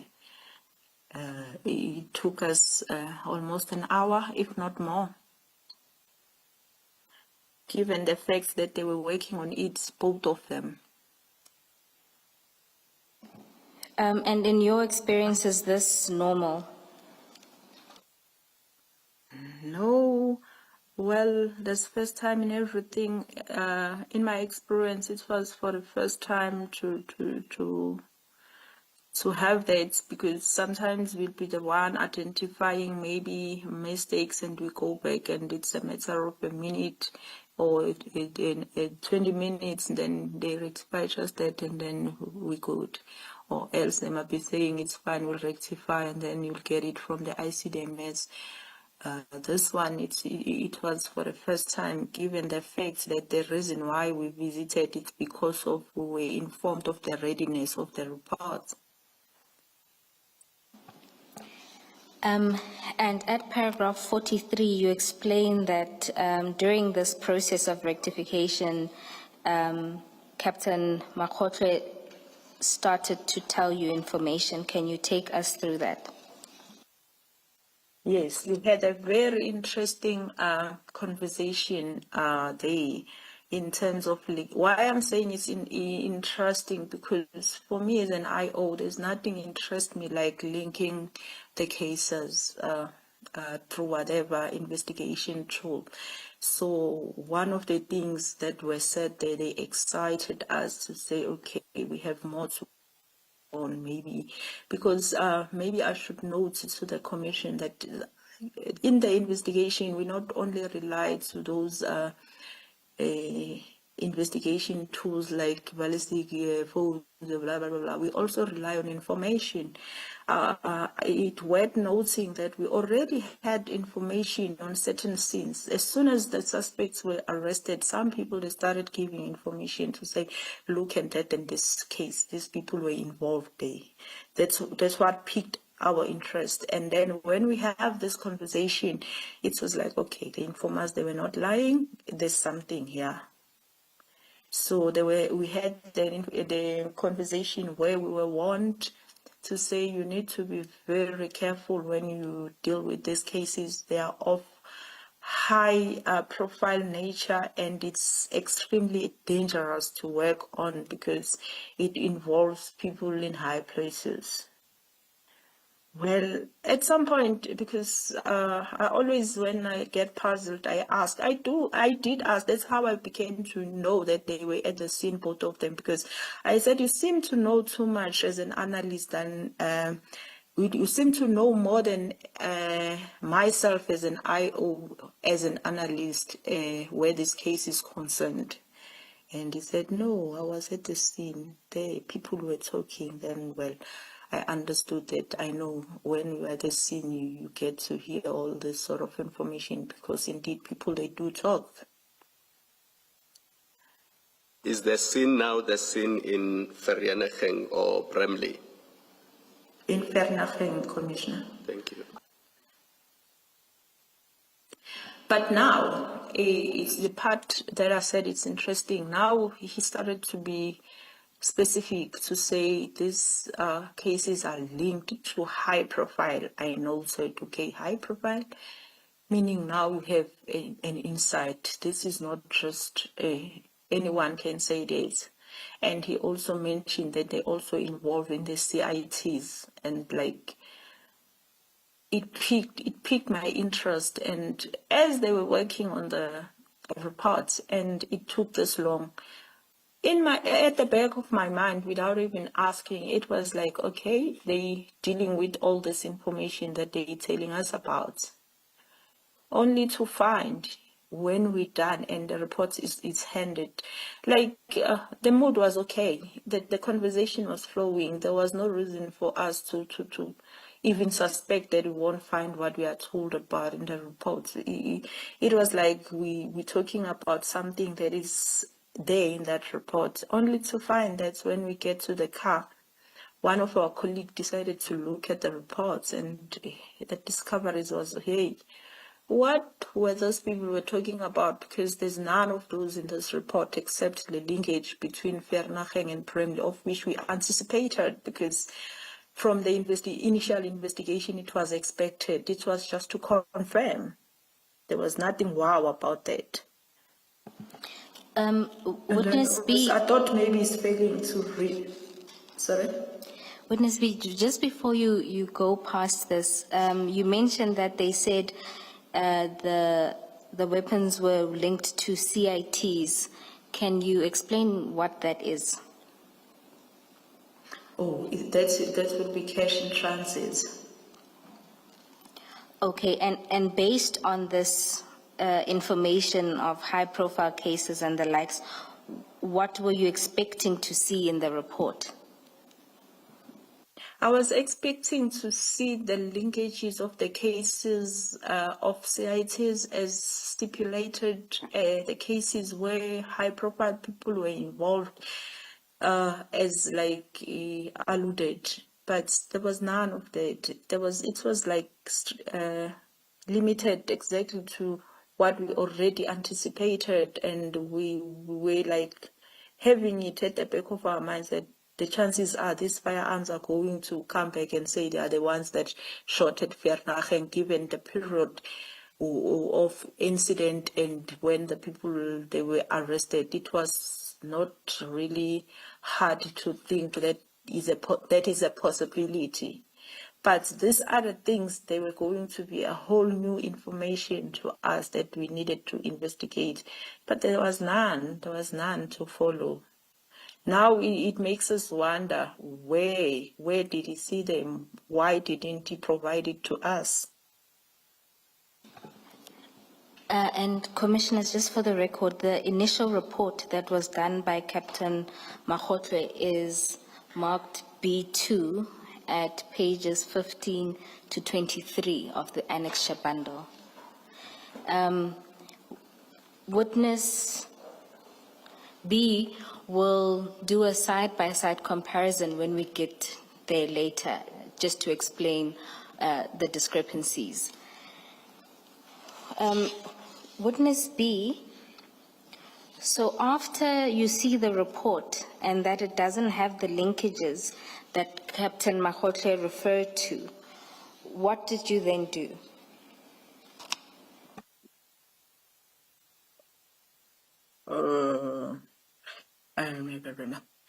I think those linkages not being there, we went and then we decided to consult further with our commanders to say we have this information but we don't have this report. But before we even go there, I went back, because remember now this is the discovery as we live there. And then I went back on another day to say, hi, I'm puzzled. You told us about 1, 2, 3, but it's not here in the report.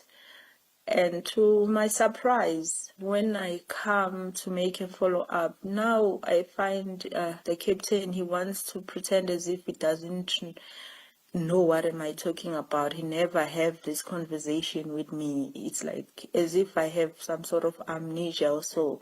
And I was puzzled by that action. And then I went further to say, you can't do that to me, because I was not the only one here. It was 3 of us. You were also not alone. There was a second person in the room when this conversation was heard. And then he now said, no, I can only remember 1 or 2. But the impression that he gave us, it's more. It's more. From that point, in my mind, I could see 10 plus. But now he says to me, I can remember 1 or 2. Even that, it's not ready. I must speak to the IBs and stuff like that. And it was like more dismissing than me getting answers. That's what now prompted me to go to my commanders to explain this whole behavior and my frustration out of it. And then given the fact that there was information that I was sharing with my commanders that, look, we already have information of 1, 2, 3, 4, 5. It's crucial for us to get the confirmation from the ballistic of this information. And now things are hinted to us, but we don't get any joy in terms of the report. Therefore, the brigadier said we must speak to the General Kumalo, and then General made a decision to say, okay, now that you're saying this, take these firearms to Amanzim Dodi for second opinion. That's what was it in actual fact, to see if what you were told about, they're going to tell you the same thing they. And just for completeness, witness B, when you say General Kumalo, who are you speaking about? I'm still speaking about General Kumalo Mbuso. And his position? Let me say he's a provincial commissioner for the detectives. Okay. And so you then had to take the weapons to Amanzim Doti for further analysis. So when does this take place? This happens on, it's sometimes in September, trying to look on my paper when exactly the date. Yes. It was on the 12th. On the 12th. Yes, and can you take the commission through this? Yes, we went to KZN taking these weapons for the second opinion. And then when we got we already have the report that I'm talking about. It doesn't include those linkages that I'm talking about. Just to show them why, what is the reason, I had to bring that report along. And then I was having an opportunity to speak to an analyst. And the analyst looked at my reports and he just browsed and he just picked up a problem already.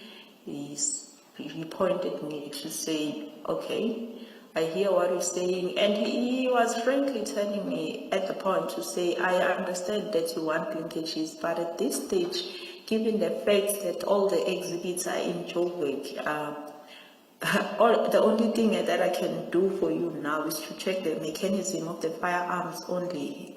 What you want here, I won't be able until maybe I'm instructed to go and get those exhibits and compare myself. Other than that, I can't give you any linkages except the mechanism part. However, when he looks at the reports, he was able to point out to me to say, but in this report, there's some sort of omission, because I see you have, in your exhibit, you have this exhibit in particular that was 15 cartridges, but in your results as to after examination, are they linking or not? It's not accounted anyway. And witness B, what is the implication of this kind of omission?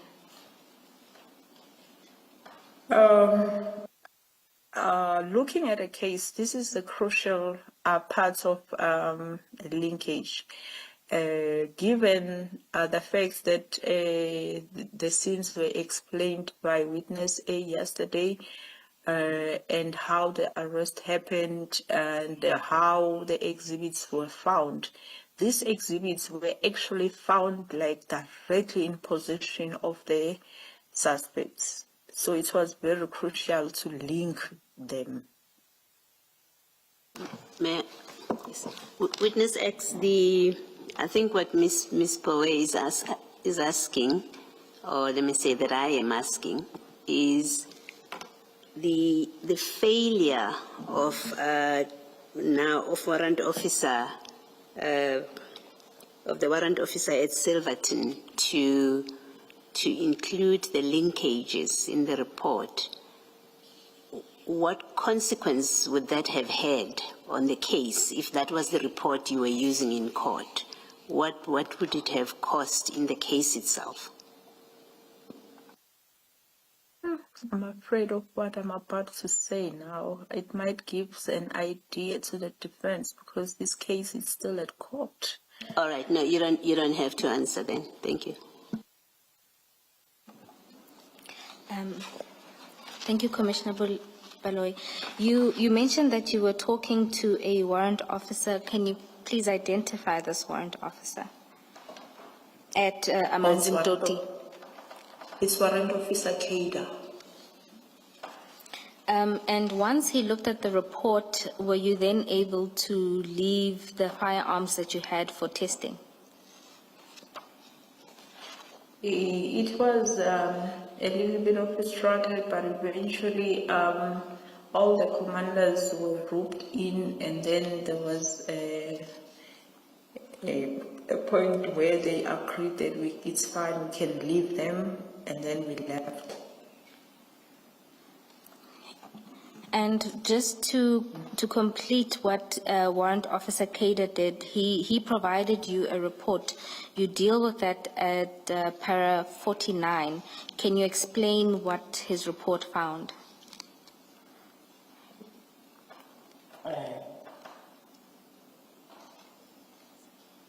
Just to be 49.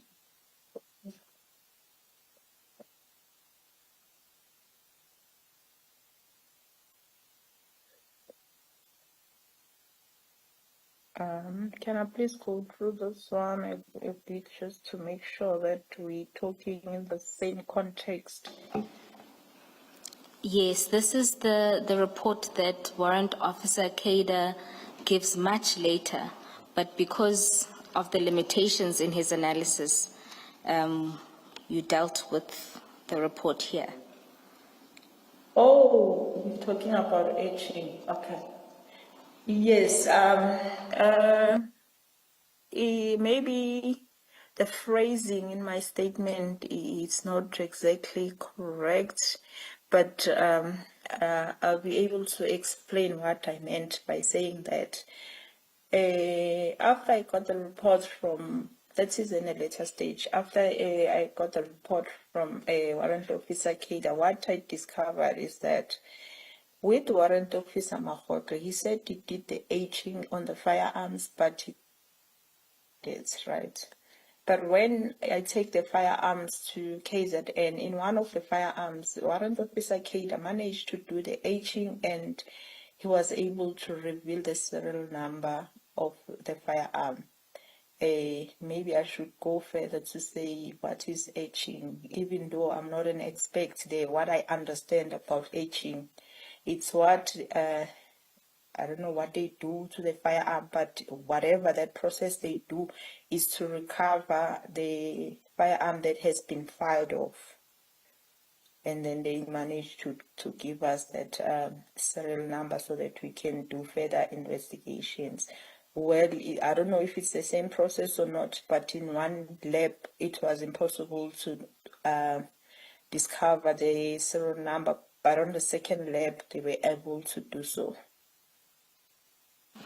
So is your evidence that at Silverton they were not able to recover the serial number, but at Amanzimtoti they were able to do so? Yes, that's my evidence. Is it Witness B, is it a case of they were not able to or they did not? There's a difference.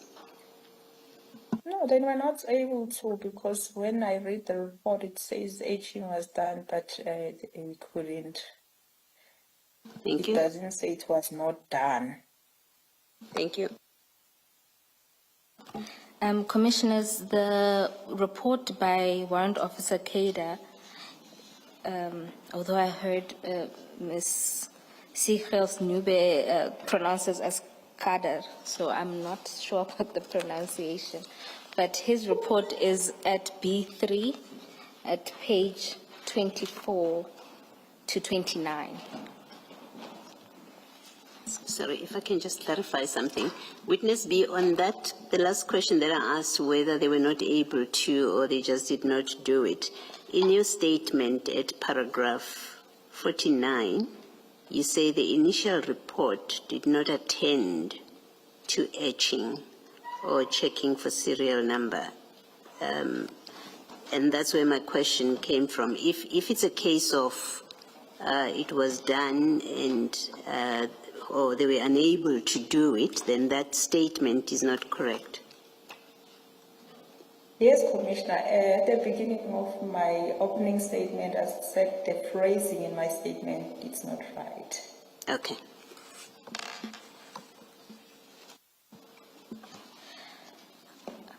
Witness B, in paragraph 50, you note that upon your return, you then proceeded to see the prosecutor in this matter. Can you explain this? Yes, given the fact that now I explained that how was the relationship when I keep on following up on the linkages, it felt even to me that now I become unwanted here, so I didn't want to push the limits, maybe to make the relationship sour also by keep coming with questions or queries or something like that. So I decided to go a different route time around. I just went to the prosecutor, senior prosecutor who was working on this matter. I explained it to her, and then she then wrote to the lab for rectification.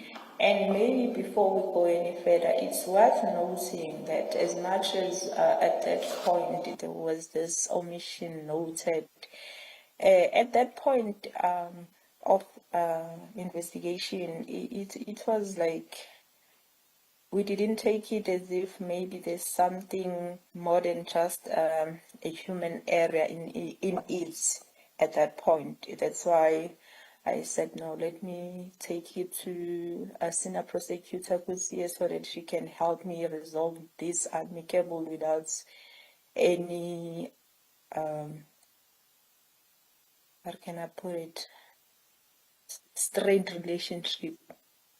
So that's how it happened. And she indeed wrote to the lab, and then that was rectified indeed. And she gave me a copy, and then investigation proceeded until we get to the disclosure of the docket, where now we needed now to have the original report. Witness B, before we deal with the events of getting the original for disclosure, just to note for the commissioners that the emails sent by the prosecutor are attached as annexes B4 and B5 at pages 30 to 33 of the annexes bundle. And the amended report is attached at B6, which is at pages 34 to 41 of the annexes bundle. Commissioners, I propose for the witness to take you through the discrepancy that was found by showing you the two reports alongside each other. So you'll have to look at your screens. Don't know if you can see clearly. Witness B, I'm going to ask that we, do you have the side-by-side comparison of the initial report and the rectified report before you? Yes, I do. Commissioners, just 1 second. I just need to find my own.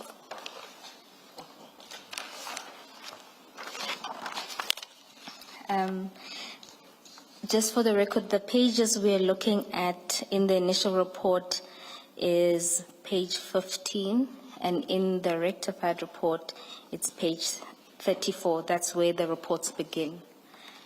And the particular page that are displayed for the initial report, the first sort of extract deals with page 19 compared to page 37 of the rectified report. Witness B, could you enlarge a bit?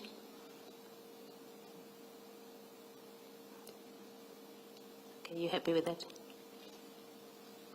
It doesn't distort your pages. yes, that's fine. Witness B, can you explain what would ordinarily be found in that paragraph 4.9 or paragraph 4 of the ballistics report?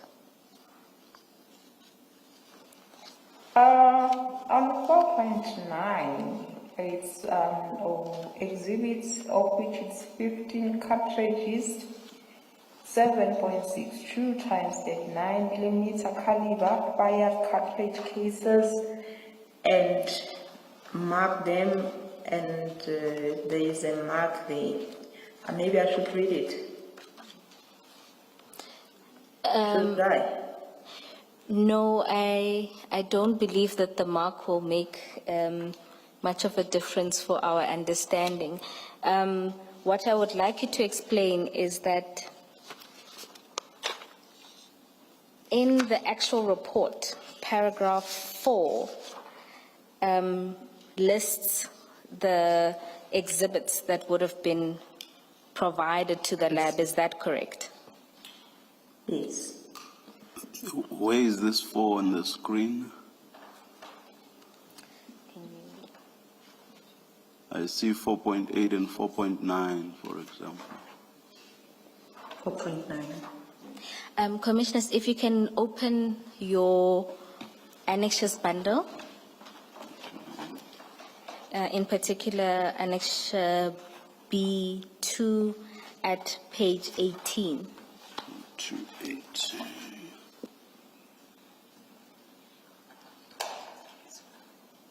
It's also on the screen.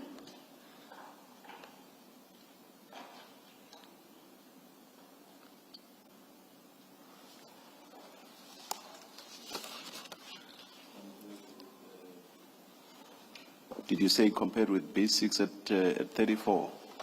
At 37. 37, thank you.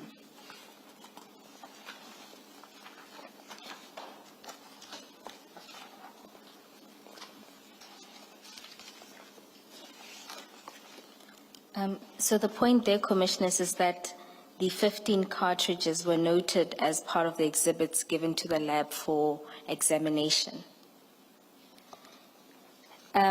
Witness B, can you then explain what the lab does at para 10, which is where it deals with the linking?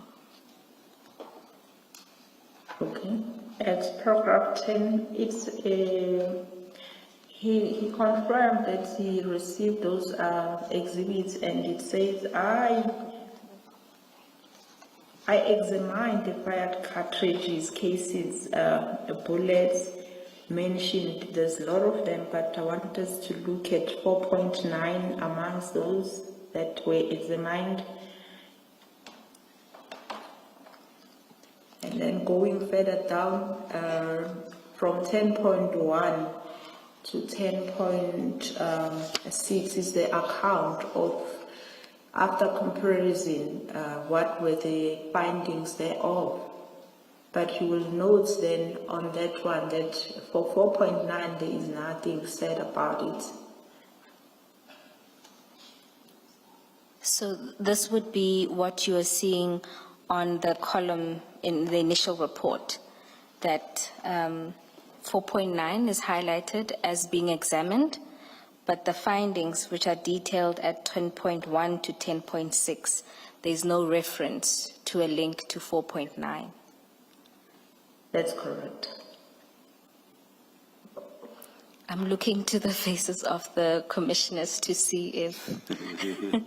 See, on the column on the right-hand side, you have a yellow highlight there, 10.2. What's the significance of that highlight? All right. Commissioners, and then this one is the rectified one now. After this was highlighted by a warrant officer Kada and escalated, and then this is the rectified report now. That still highlights there by 4.3 those 15 cartridges as it was accounted for also from the very onset. But the difference now here is that on 10.2 now, that So I said, yeah, that 4.9 cartridge, 15 cartridges now, the results thereof are there at 10.2. Now it says the cartridge cases, my eyes now. The cartridge cases mentioned in 4.9 were fired in the firearm mentioned in 4.1. That is now the linkage that was not in the initial report. And please speak to the 3.4, which is the 10.2 on the left-hand column. The sentence looks exactly the same in both columns, except that in the column on the left, there's reference to 3.4, and on the column on the right, there's reference to 4.9, but the rest is exactly the same. Can you please explain what the significance of the differences is? Do you get? We're now not the right witness to deal with that. All I can say is that on 10.2 now I can see these 15 cartridges being linked to the firearm. And then as to now, what happened to this 3.4 and 4.1, I'm not the right person to speak to that. Chair, if you have regard to the initial report at 3.4, which is on page 18, yeah, it describes the item itself that was checked, and you'll see there it's a 7.62 caliber fired bullet scores and marked with them with a particular reference number.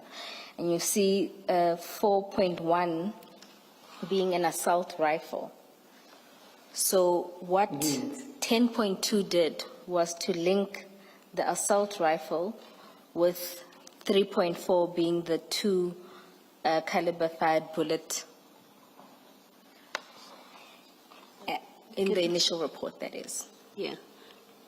Maybe also just to try and see if I Witness B, go ahead.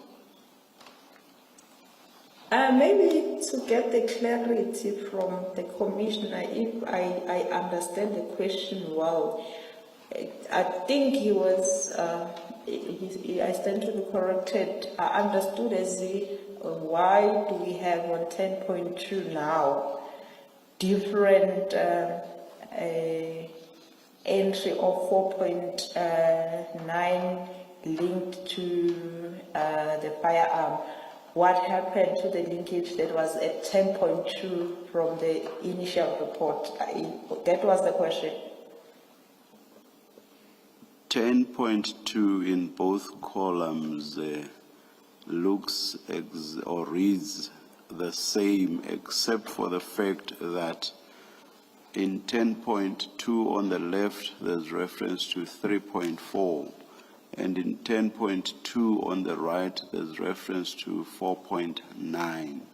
I wanted to understand the significance of that difference. Can I,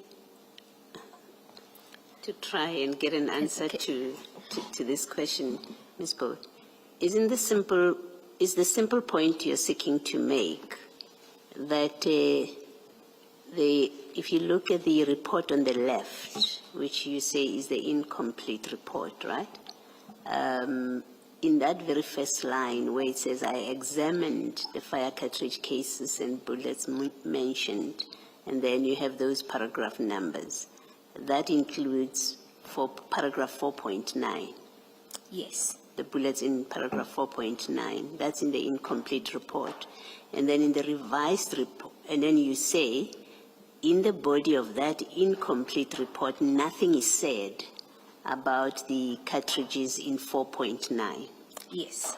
Is that the point you're making? Yes. And then in the new report, in the very first line, that report says, I examined the cartridges in all of those paragraphs, including 4.9. And now in paragraph 10.2 of that revised report, we now see findings about the paragraph 4.9. Yes. Is that the simple point you're making? Yes, and that it's only at this stage that the 15 cartridges are now linked to the firearms. Okay. Yes. Can you confirm Thank that you. witness I speak? get what my co-commissioner says, but I still do not follow why there's 3.4 on the left column. That's all I'm trying to establish. And I thought the witness will be able to speak to that. Commissioners, the answer is at 10.6. You'll note there in both reports that the findings related to 3.4, those bullets, was that it was not suitable for microscopic comparison due to the damage. There will be a stage where the witness explains whether she believes this was an omission or otherwise, but that was the rectification that was sought from the lab. Okay, thank you. Isn't the other point that 3.4 has nothing to do with the cartridge cases? So if you just go to 3.4 on page 18, it refers to fired bullet cause, and that's what you find in 10.6. Yes, that's So the case. there was an omission in 10.2 of the 15 cartridges that had been found in Bramley, I believe. Yes. Yes. Witness I B, guess can that's you? a simple explanation I wanted from the witness, because this is not my area of expertise. My apologies, Chair. I will say that we also had to take a crash course in ballistics to be able to read and understand the nature of the omission. Thank you.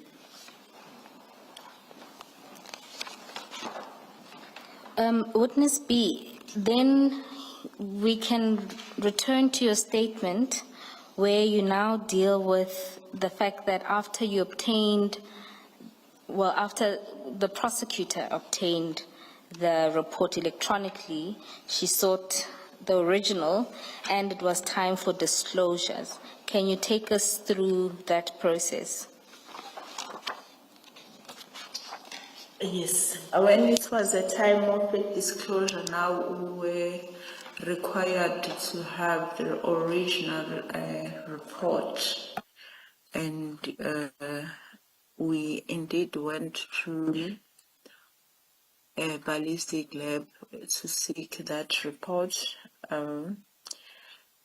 but unfortunately we couldn't find it still at that office where we were supposed to get it.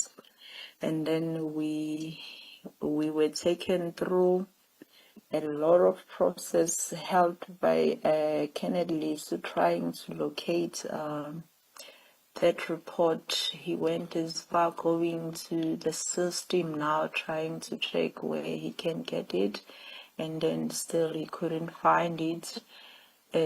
Subsequently, when he was browsing in the system, something of interest he saw there on that report. He said, can't find, now he was mentioning what is on the system, and he said there's IBIS that is there. When he, on a further look, we took interest because now IBIS is the one that was supposed to give us their long-awaited linkages, and then we were like, okay, maybe now we're going to get the answers, only to find that when we asked further on that, he said, no, on the system it shows that it's deleted. And then, wow, we were struck. Why now is it deleted? We tried to get answers at the back of our mind, trying to pursue still the linkages as per conversation. Now, when you say there was ever a report on the system that is deleted, now we wanted to know more as to why it was deleted. Was there any particular reason? We spent a lot of time. Kennedy Lisa said, no, I cannot be able to explain to you where IBIS is concerned. I'll take you to somebody that knows about that field. Indeed, he took us to a certain guy who only was known by the name of Desmond at the time. And then he went through the system. All he could say to us is the same as Kennedy, so that yes, indeed, it was deleted. And then he gave us a date that it was deleted on the 6th of December. That's all he could tell us. He said, I can't tell you any further than that. The least that we were asking is to say who deleted it, at least maybe that person, he can have or she can have answers, but seemingly he was not having that information. And then from there we were Witness taken B, to before Captain. before you move on to who you were taken to next, what is the significance of the 6th of December? Well, in the field of my investigation in this case, on the 6th of December, two things were happening. One, it was an arrest of Mr. Katiso Mlife. Two, on a different team that I was not part of, there was a operation happening at Mr. Matlala's house as well.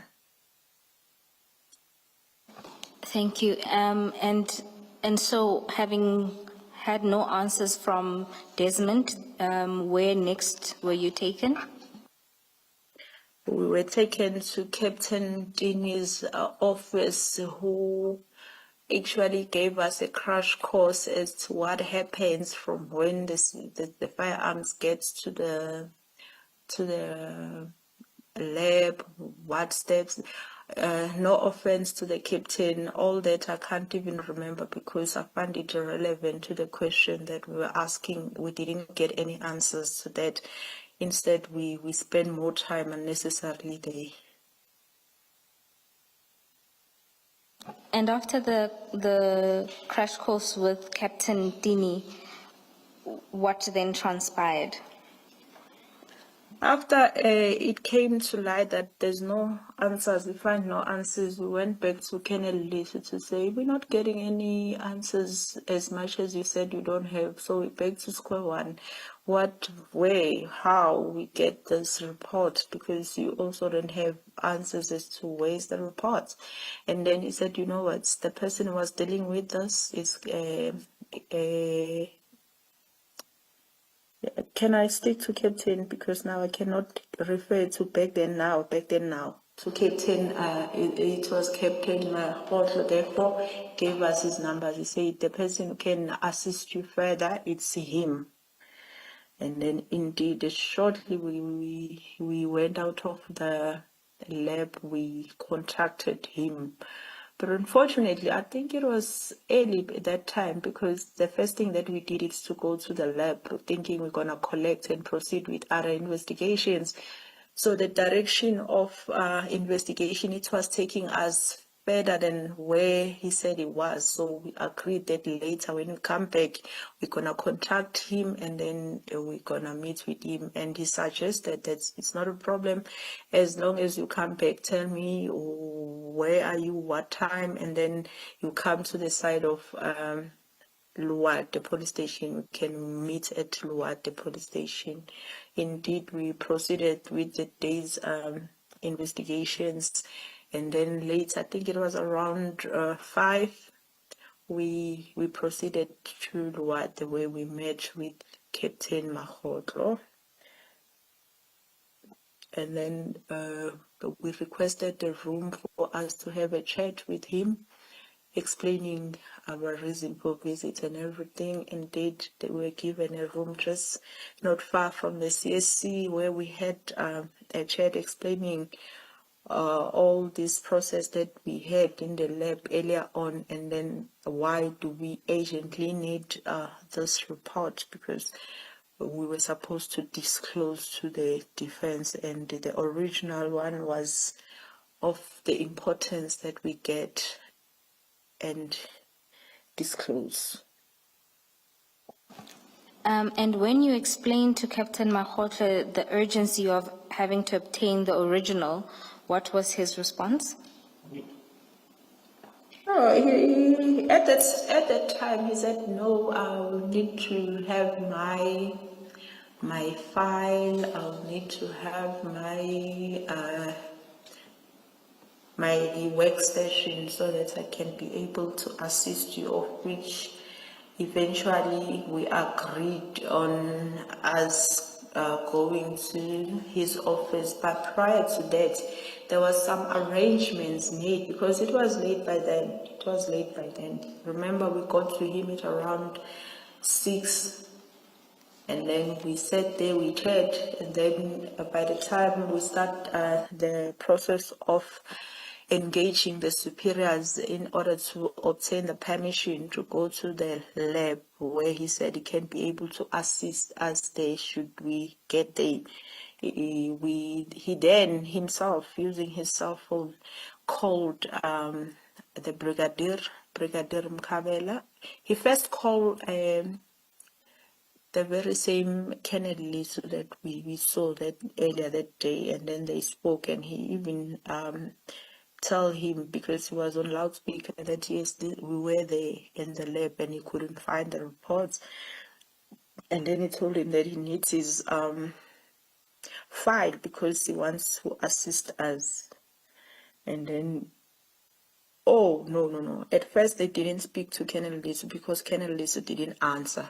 The first conversation was with Brigadier Mkabela, but the call was made to him, but he was not found. And then he spoke to Brigadier Mkabela, and then Brigadier Mkabela sent us back to Colonel Lisu to say he must call Colonel Lisu so that he can make that file available. And then he said it's okay, you can go to the lab, and he is going to contact the General Mlauds. Then that was it. And then he called no, he didn't call this time. Colonel Lisu is the one who came back, and then they spoke, and then he told him all the things, all the brigadier comment, and what did the brigadier said. And I don't know if I should be saying this now, like what he said, but he said, "Hey, I can't come there, I'm drunk." And then shortly he called again back, and he said, no, that file, I remember now, it's not there, it's at KZN. And then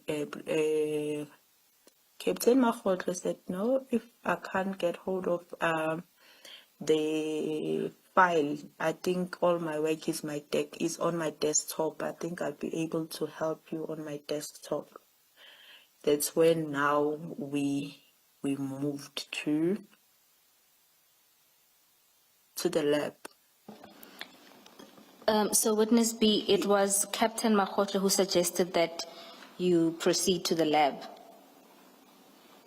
Yes, because he first said we can go to the lab, and then but we prior need to make arrangement. That's why all these calls to the brigadier, to Kennedy were made, and then with an understanding that we're going there. That's why he made those arrangements for us to go there. You were now moving to the lab from Luwate.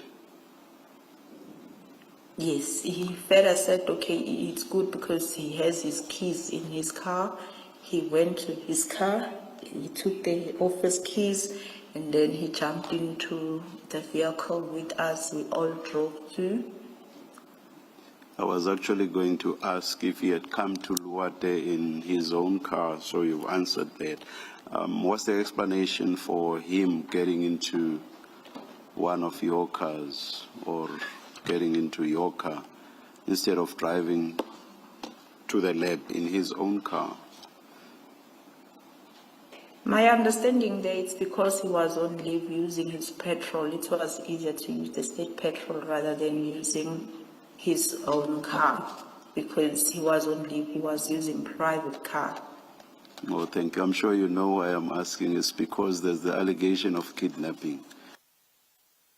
I understand, Commissioner, but it was not anybody forced, and he didn't even suggest to say, okay, let me drive my own car. It was like we never even said jump into. It was a common understanding to say you can't ask somebody to assist you while on leave and expect the person to further use his own petrol. Thank you, Chair. Witness B, then you proceeded to the lab, and this was quite late at night. What transpired at the lab? Okay, firstly, when we get to the gates, none of us alighted from the vehicle. He's the one who alighted, spoke to the security, telling them that all is well, it's just him, we just need to assess certain things in the office, and then they opened the gate, we all went in. Witness B, so it was Captain Makhotlo who gets out of the car and confirms that it was fine for all of you to go in. Yes. I don't know what was the conversation there, but I guess he was explaining that we got a permission from the superiors and stuff like that, because obviously they will want to understand why are we coming there. Are they maybe superiors? No, that is an assumption. I don't know what it was the conversation all about there outside. But you were then allowed to enter the lab. Yes. And once inside, can you explain what then happened? And when we were inside, then he went into his workstation, started working on his laptop, trying to retrieve these reports that we needed. I must say I'm not that good with an IT, and then some of our colleagues, they are very good at that. Maybe as the details of what was found on there and what was found not to be in witness C is the one who's gonna dwell on that, because he's gonna give the commission a better understanding than what I can do if I try to do that now. Witness B, in light of the fact that as far back as April, May, you had asked for the ballistics report to be expedited, what did you make of all these delays? Because it looks like we are now in December of the same year, which is 7 months later, and you still do not have what you had asked for and what you had asked to be expedited. Commissioner, can I clarify what I was asked to be expedited at the time? It was the initial report, of which I would say it was indeed, because at the beginning of, at the end of May and June, I was told that I can go and collect, even though that came with its own challenges, but it was expedited because I got it then.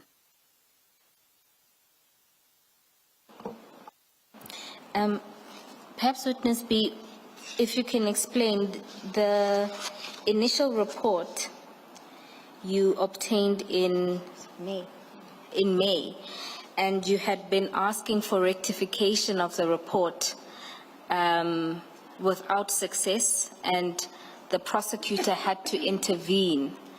And even after that intervention, you only now physically have to go and get the report in January. And so I think Commissioner Khumalo is asking what you made of that delay.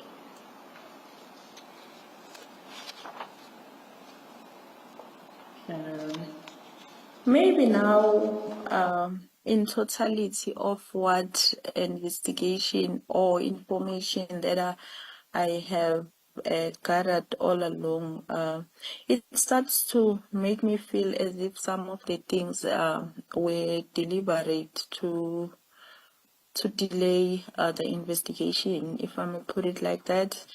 Maybe I want to go a little bit further where the linkages are concerned, because maybe I should mention that around December, eventually we had to ask certain cases to be compared manually, and eventually we got certain linkages that I believe it's amongst the ones that were alluded then, of which at the latest, much later stage, I think this year, 5 August, it's only when now the very same Captain Makgotle gave us a link, what is this, a report that is having most of what he alluded then.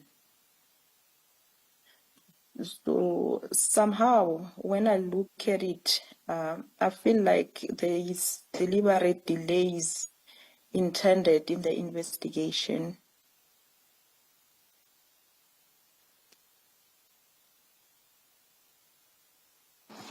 Witness B, you've now explained that Witness C will take the commission through what was found on his computer. However, you note in paragraph 62 that multiple versions of the reports were found on his computer, and you took steps after that. Can you take the commission through that? Oh, yes. After that, then the decision was taken to say we have now to confiscate that workstation in order to take it to the cyber for the integrity now, because it was quite concerning, given the fact that we still have the report that was wrong, that we don't know what was wrong about it. And then in relation to Captain Makgotle, did you, and this is in reference to what you say at paragraph 64. So you've already spoken about seizing his workstation. Was there anything else? Yes.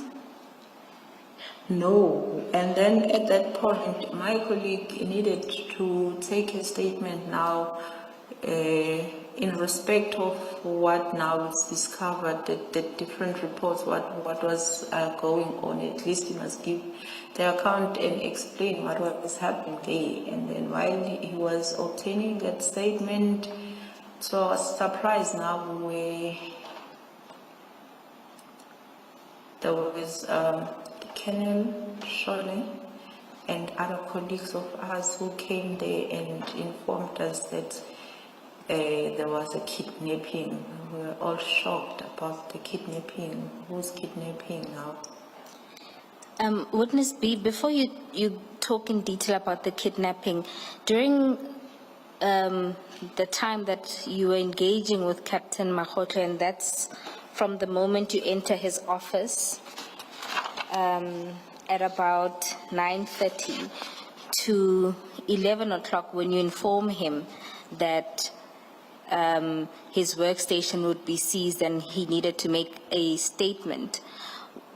During that time, before that, the statement taking and the seizure of the workstation, what was Captain Makgotle doing, and what was the general interaction between you all in the room?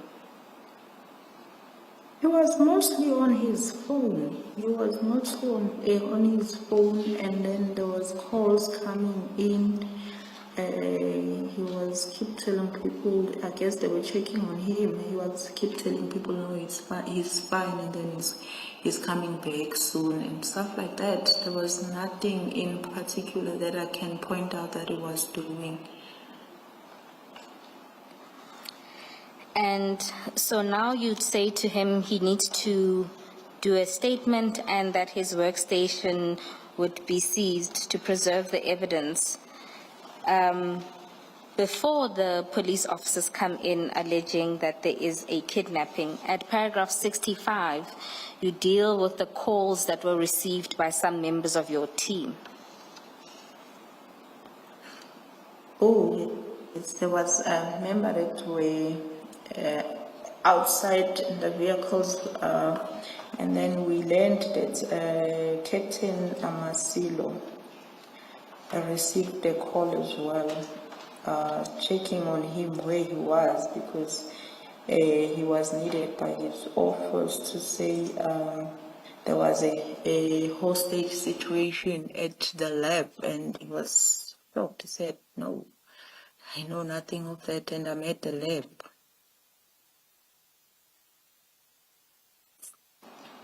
and we were informed by him that also the negotiator was also called him asking if he knows anything about this kidnapping, and then he explained, and then they said, oh, it was a false alarm. Okay. And after these calls, you then explained that a group of officers came in, and that's at paragraph 67. Can you take us through what happened then?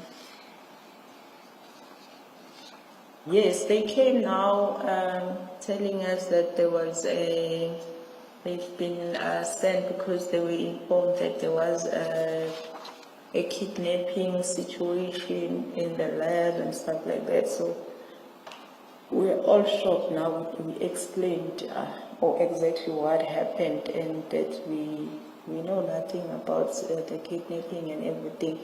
And also Captain Makotlo was also there. I never heard him say, hey, I am the one who's been kidnapped or something like that. We were like all shocked at that point. And then there was a phone call that the Colonel Shole, who was leading those colleagues of ours, he made a call to the general to explain now the situation he found rather than what he was sent as kidnapping. He was explaining now the situation is what is actually happening, and then we were given the phone on the loudspeaker. Not we, all of us were listening, but the actual person who spoke to the general, it was the other colleague of ours. I don't know if I should be mentioning his name. No, that's fine. Oh, please don't mention his name. Yes, and then that thing, he spoke to the general, and the general understood, and general said, because now there's a whole lot of this thing, he's requesting us just to leave everything that we're doing and come back in the morning, including leaving that workstation. Or maybe I omitted to say the workstation was already sold in the sold bag. It was already packaged. Witness B. So there is all this activity, all because you wanted a rectified ballistics report. That's right, Commissioner. And you have all these police officers coming to the forensic science laboratory to now deal with an alleged kidnapping instead of attending to the preparation of a forensics report, ballistics report rather. That's correct, Commissioner.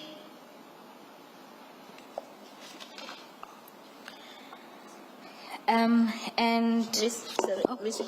Gowe, before you proceed, and I don't know if witness B is able to do this and do it now, there's a whole lot of names from paragraph 65, and some of them appear to be people of importance because they give instructions to inform the team to instruct the team to withdraw and come back the following day. Are we going to get evidence about who are these people? For example, there's a Colonel Bartis, there's a Colonel McIntosh, and so on and so on. So that's the one question, and there's a General Mulaudzi and others who seems to be of seniority that he gave instructions, but why is he able to give this instruction, and what's the significance of him being the one that gives the instruction? That's the one. The second is just to clarify with witness B. Witness B, in paragraph 65, you speak about that false alarm that there is a hostage situation by people in a black Vito, and this is the first time a black Vito is mentioned. Is that a vehicle that you were driving in and your team, you were all driving in one car? That's correct, Commissioner. That will be the car that we were driving in, and that was the only car that we were driving in on that day. Yes. So, Ms. Powe, if you, I don't mean to burden you and the witness unnecessarily, but there are many names and one I'm not sure about their significance for purpose of this evidence, but in the course of the terms of reference that we are required to comment on. Commissioner Paloi, perhaps we can bookmark the end of paragraph 67, just to turn back to paragraph 59, because that's where the names begin. The first name that appears in this instance is Brigadier Mkabela.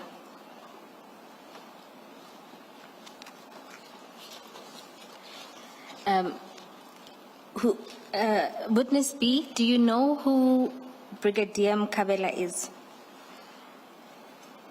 Is the commander at the lab? That's all I can say. Yeah, it's one of the senior officials at the lab. And then there's General Molaudzi. Do you know who he is? He's the overall commander of the lab as a whole. He's there? Overall commander of the lab as a whole. And just to note that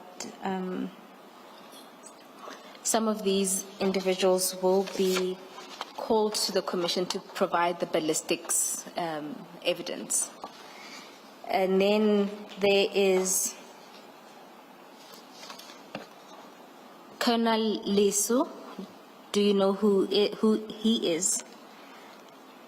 Yes, I know. He's also one of the officers at the lab. He has helped me in more than once at the lab. Is he an analyst at the lab? No, he's also a commander. The commanders are in different levels. He's also a commander. But now, me not being the personnel at the lab, I won't be able to be specific as to what exactly. Okay, and then there's Captain Masilo. Do you know who he is? He's a special task force commander. My apologies, Commissioners. We are now at paragraph 65. The next person is Sorry, Colonel. can you repeat that for Captain Masilo? Special task force commander. And then there's Colonel Barchis. Same units, also is the commander. And then there's Colonel McIntosh. I don't know. He's noted in the statement as a hostage negotiator. Oh, yes, yes.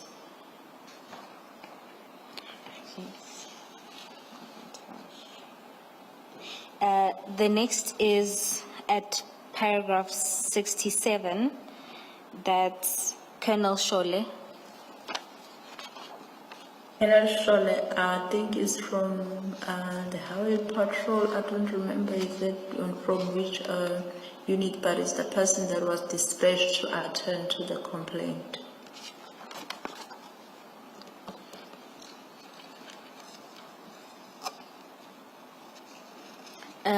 The next person is Warrant Officer Ndumiso. He's a member from LCRC. Yes. The next is Colonel Shagu. Colonel Shapo and Shole is one person. I think it's a spelling error. Okay. I think we've dealt with General Mulaudzi. Okay. Commissioners, those are the names that appear in the preceding paragraphs to 68, which is where we are. Thank you, Ms. Steph. Witness B, you note at paragraph 67 that you then withdrew from the lab. Can you explain what then happens at that point of withdrawal? After instruction from General Lautz that we must leave everything and come back tomorrow, that was the part where we left everything as instructed and we went outside. While we were outside, we were walking outside, all of us, those members, Colonel Shole, Captain Mahosho, and we were all laughing as to, it's like we didn't know who created this situation, all of us at the time, because we were all laughing about it as to say who created the situation, who said there was a hostage in the first place here, who said there was a kidnapping here. And then, but there was something I noted after that. Captain Mahotla said, no guys, I'm not driving with you going back. I'll go with Colonel Shole because he stays nearby from where I'm staying, so there won't be any need for you to drive me back there. And then that's what it's, then we all go to our different directions.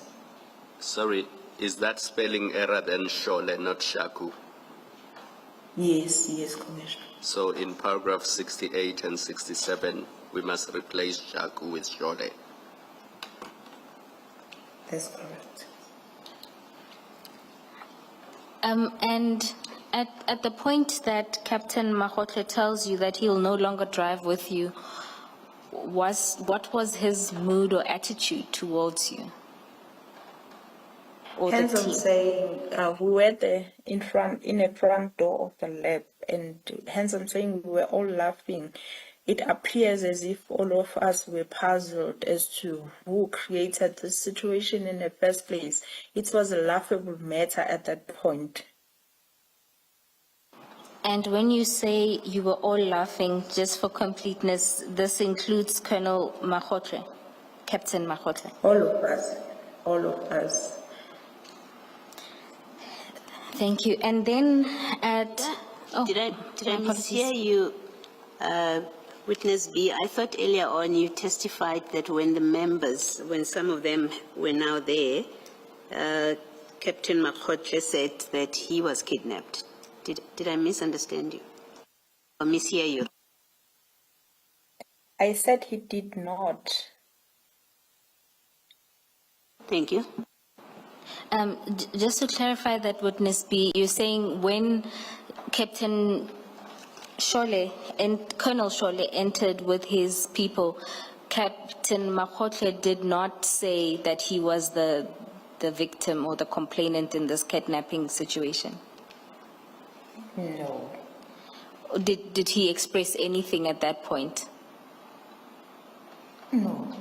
In actual fact, Colonel Shole spoke to us rather than Captain Mahotla. That's when he was asking questions. That what took us to the point where he informed the general, because it was like he was not understanding why he was sent there in the first place, because the explanation is different now, and there was nothing that came from the captains who say maybe, hey, Captain, Colonel, these people, they kidnapped me, this and that and that. I never had any of such. Thank you, Witness B. Have you had sight of the contents of the kidnapping docket CAS 118/01/2025?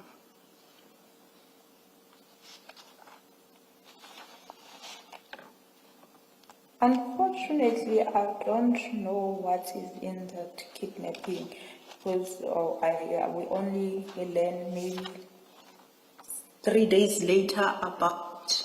We were not aware that there's kidnapping and stuff, so we never had the liberty to see what is in there. All right. You may take the witness back to where she was, Ms. Poe. Thank you, Chair. Witness B, we were now at paragraph 69, where you detail what happens the following day, as General Mulauti had instructed that you leave everything and return the following day. So this is now the 8th of January. Can you take us The through? following day, we went back and we were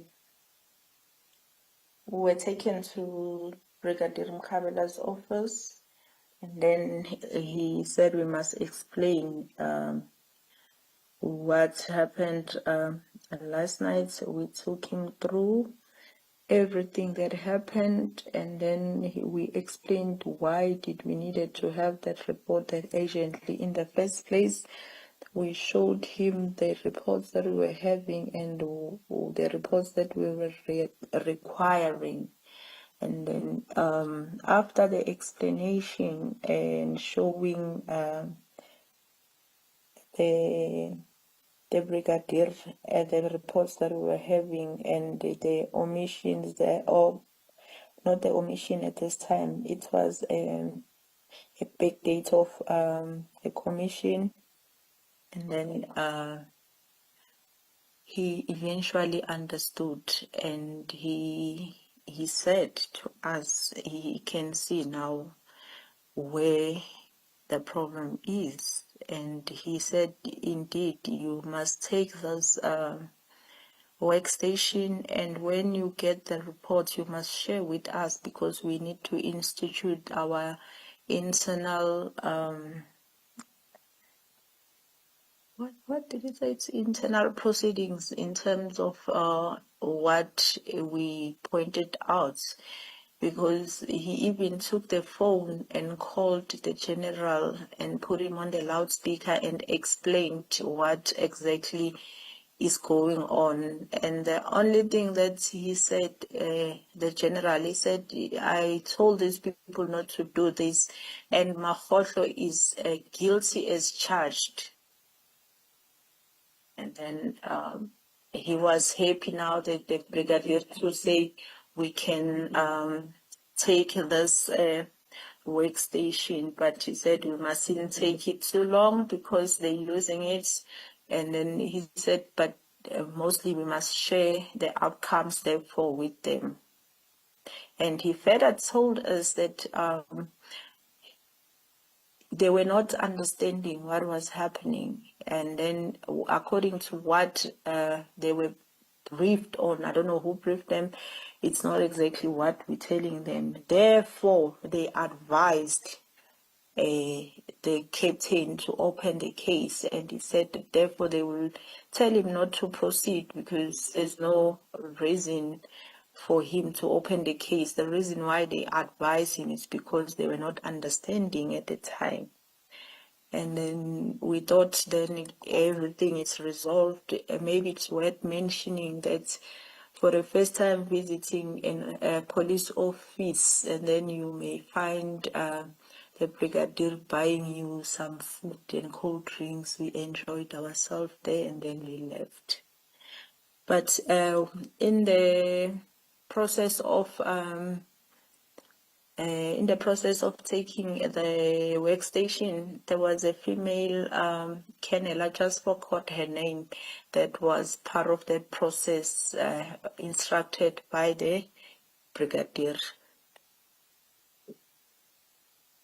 Did you eventually get a statement from Captain Makgotlo as to why there were multiple reports in his workstation? Unfortunately, we haven't, because from that day on, when we go to to the lab. We were not even allowed to enter the gate. We needed to be, there was a certain way of handling us when we go to the lab, up to when witness C, I think, is gonna dwell on that, when now he was instructed or tasked to go and obtain the statements of the events as I'm narrating as happened. Then now the generals, they didn't want to give those statements. The brigadier, they didn't want to give the statements. Even the colonel, they didn't want to give the statement of all the happenings as they happened from when we were in a quest to find this final report. Let us adjourn and resume at 2 o'clock.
failure to provide a statement, has anyone of your team or you specifically reported this to your superiors?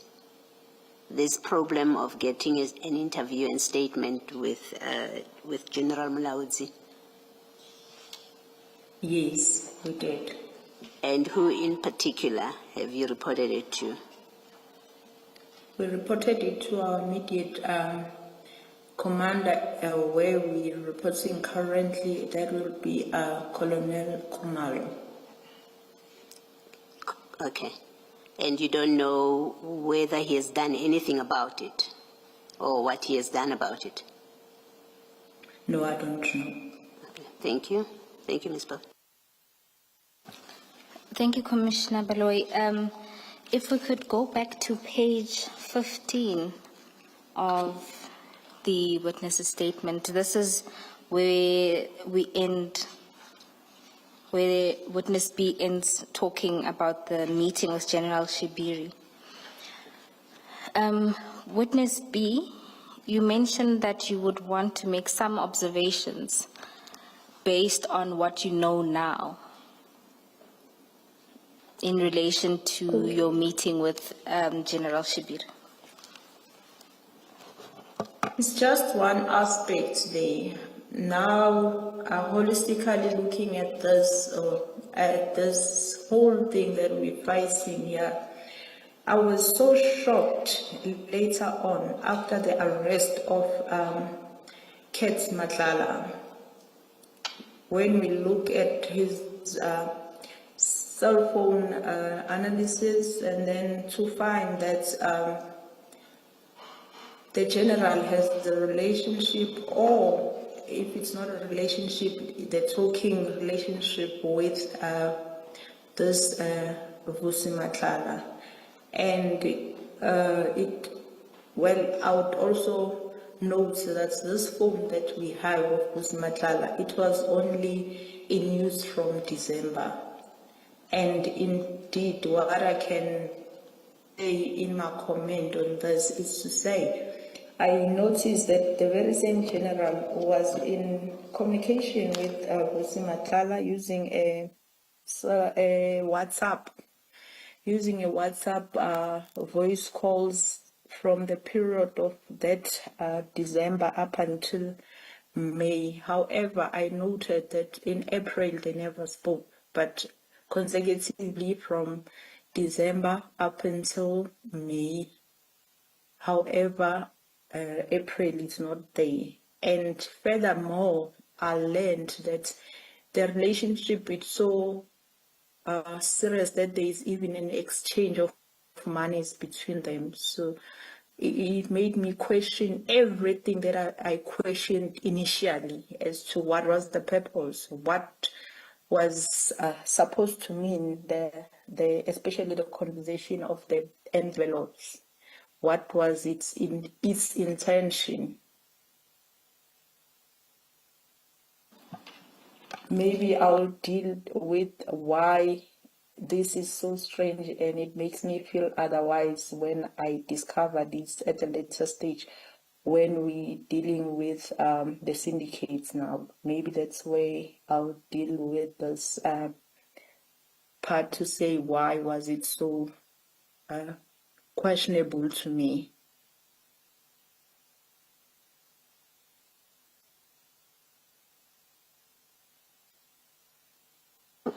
Commissioners, without the AV people displaying my screen, just to say that the conversations that the witness is referring to is displayed.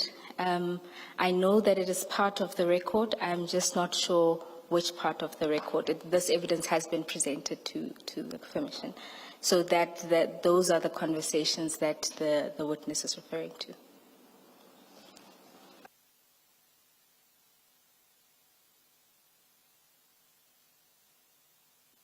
And on top of that, may I speak?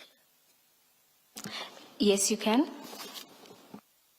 Yeah, on top of that, hence we've said now, since we've started with this investigation, we're getting a lot of streams of information. we were like shocked to learn from one of the streams of information that the same general was also giving information as to how to counter the investigation, including the very same Vusi Madlanga. So that made me question everything and question myself if where will I be safe, maybe to discuss certain investigations, if maybe now we'll have such information about they're supposed to be our heroes because they are our leaders, they're supposed to guide us, and when you get such information, because when we were called in that meeting, to be honest with the commission, I was so proud to say we're doing something that is noticeable by the national office, not even knowing that it's not even the purpose. Ms. Bowe, speaking amongst the three of us, our recollection is that perhaps these were touched on during the testimony of witness X. We may be wrong. But whatever the position, you may perhaps just prepare a schedule. You don't need to go through it with this witness, in which you indicate where what is with regard to what this witness has said. Is that fine? We will do so.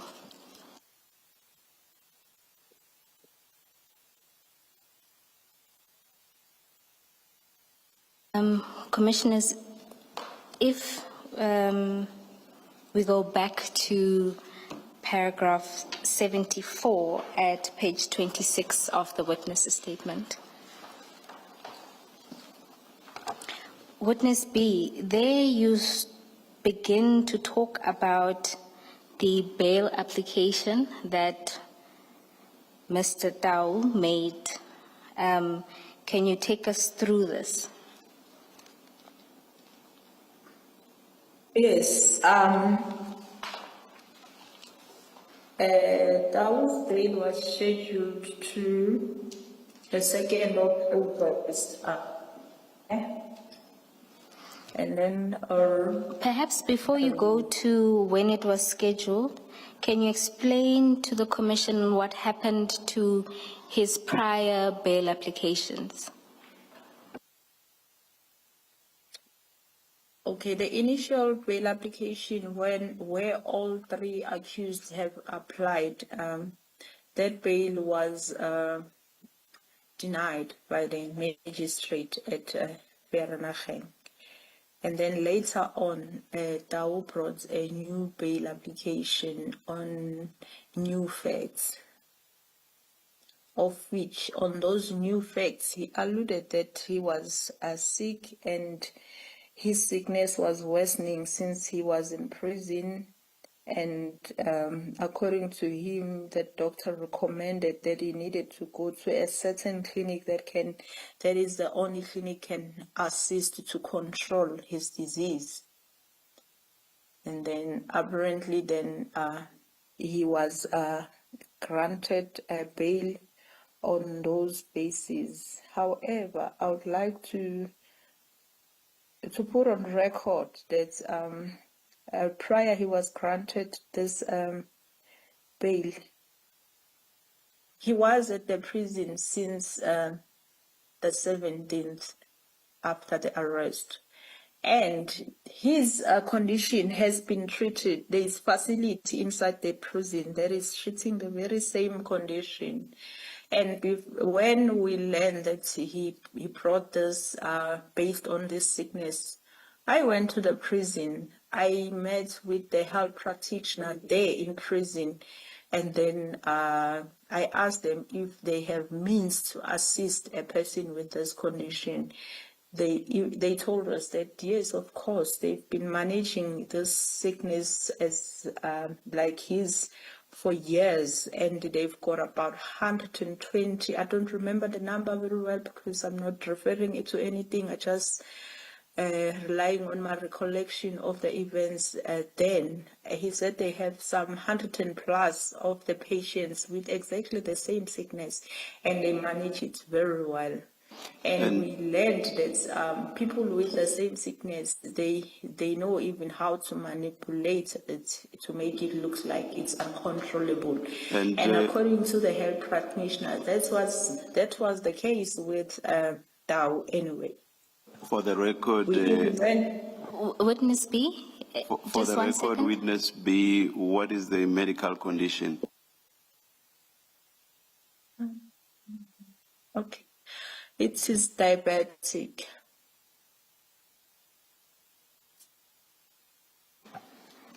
Yes, Witness B, you can continue. Yes, I've learned that from the health practitioner that those patients, they know how to manipulate the sickness to make it look like it's uncontrollable. They know what to do to trigger certain sickness to make it look like it's uncontrollable. So they've said even in prison, there's a lot of prisoners that have went that route, especially when they want to use those grounds as the grounds for bail. Well, we even obtained the affidavits from the health practitioner at the prison to say we are able to control this, but if the accused doesn't want, he wants to go out from the prison to be treated, even that they can assist, they can take him wherever that he needs to go. But however, he was granted bail based on those conditions, and then he was placed on the house arrest with strict condition, I must say, because he was not even supposed to go out anywhere other than 3 places, of which it will be court, it will be the clinic that he alluded, and to see his legal team only. And even then, it was said that he must use the shortest route without the via, and prior he must let the IO know and the routes thereof. Witness B, in paragraph 75.1 of your evidence, you talk about an inappropriate discussion preceding the bail, the granting of bail.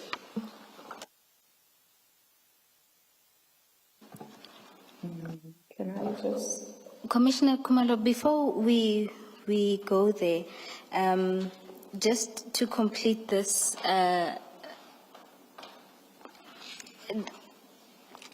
Witness B, this evidence was placed before the magistrate, the evidence related to the health practitioners. Yes, it was. And after he was out on bail and he violated his bail condition, I went to the clinic that he alluded that is the only clinic that can help him to control his sickness. To my surprise, the doctor never saw him since 2021, if I'm not mistaken. He never treated him for this sickness as he alluded, and the doctor even deposited the statement to say he doesn't even need to see him. He can treat this via emails. He can consult via emails. So he basically lied to court. Thank you, Witness B. Commissioner Kumalo was taking you to paragraph 75, where you deal with the alarming circumstances or concerning events around the bail application itself. So if we can go there, and then you can start with the first event. As we're preparing for a bail on new facts, it was on the second, I think, between the last, I don't remember the dates, but towards the second, let me put it like that, July towards the second. On Tuesdays at our office, we always have a meeting where we discuss crime. We discuss everything that concerns investigations and everything there. So it was one of these meetings when I was approached by my colleague, Sergeant Chukudu, and he told me that he was sent to me by Brigadier Guashu to plead with me not to oppose the bail for Tao. And then that was so strange because this bail, it was not even an initial bail, it was bail on new facts. My stance was already known because I already opposed that bail successfully. So there was nothing that was going to change with this one, because whatever facts that were there then, they were still there even now, except that now he alluded at court that now his sickness is worsening because he's in prison, he might die. Then the magistrate, he said, no, you can't die on my account. And then this request was unusual because in the case where we have made a suspect, or let me say serious crime suspects, all the commanders will tell you to go and oppose bail. This was so strange to say you shouldn't be opposing bail. Witness B. Are you still on 75.1? Yes. Witness B, can you explain to the Commission who Sergeant Sukudu is and who Brigadier Guashu is? Okay, Sergeant Shugudu is my colleague, same office. And then Brigadier Guashu, well, I learned that he's a district commissioner at Sidibeni, but I don't know him even today, but I got messages only from him according to my colleague. Did Witness B, did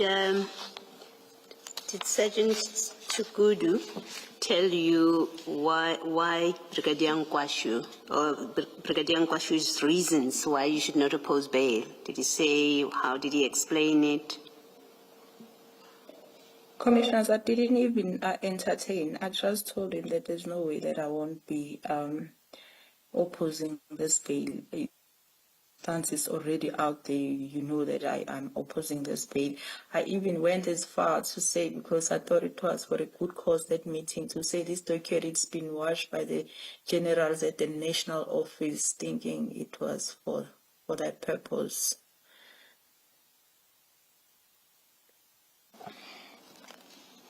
Then at paragraph 75.2, you deal with a call that witness A received.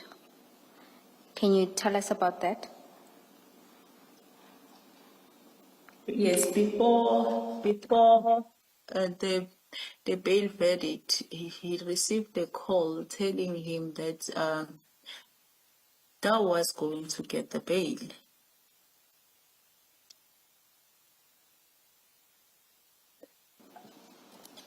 That was a call to witness A from his contact, and then indeed on the 2nd he was granted bail. And then after he was granted bail, I still received a call from the very same colleague of mine, Sergeant Chukudu. He requested us to meet, and remember, at this point, I'm afraid even to leave my house because of, I understand the danger has escalated now. So he called me, and then we met somewhere around Mall of the South, and then he delivered the message to me. He says he was sent again by Brigadier Guashu to say thank you. And I was like, that was so uncomfortable, that one, because I was like, why? Why are you thanking me? Because you came with a request that I didn't grant. What is the reason for thanking me now? I asked him, why is he thanking me? Said, no, I don't know, I'm just a messenger. And to me, that felt like a disguised threat to say, with or without you. And now that you made your point, where do you stand? Thank you. So that's how it felt to me. Even today, it felt like a disguised threat.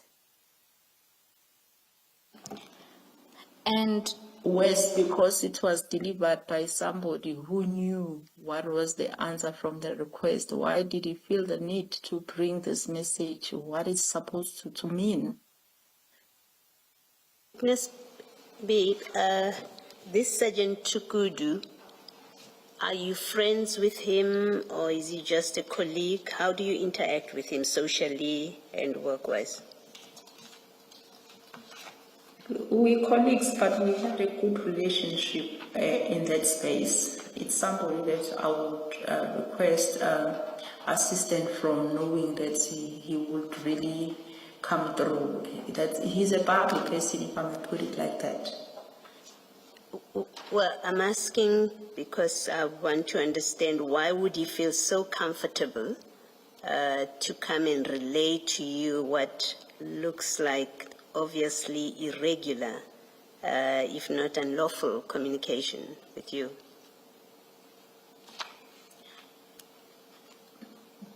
That part, that's why I said it was an uncomfortable one, because hence I'm saying the guy is a very bubbly person. He's a to-go person sometimes when we get stuck, because you know he's open, but we never had such conversation in the past. Yeah. So you think maybe it's because he's bubbly that he's sent to relay these kind of messages, inappropriate messages? I won't really know what was the reason, but what I know is that I'm not the first person that he tried to relay. I don't know. I know that my colleague Witness B was on leave when these things are happening. He informed me. He also got a call from the very same colleague, and then he told him that he's on leave, and basically the person to talk to, it's me. I guess he really needed to deliver this message. He found himself had to. I don't know. I won't know what is the reason behind it. Okay, thank you. Thank you, Witness B. And then after that, after me now feeling so threatened in that manner, I reported this matter to Brigadier Guashu. Do you know if Brigadier Guashu has done anything about it? Yes, I do. After Tao was rearrested now, after he failed to stick to his bail conditions, during the arrest, as I was keep reporting things to the Brigadier, she phoned me and told me that I did call Chukut and reprimanded him to stop conveying the messages. I told him that his person is arrested and he must stop conveying such messages to you, and he apologized. Thank you, Witness B. Commissioners, a statement from Brigadier Guashu is attached as B7, where she gives this exact account.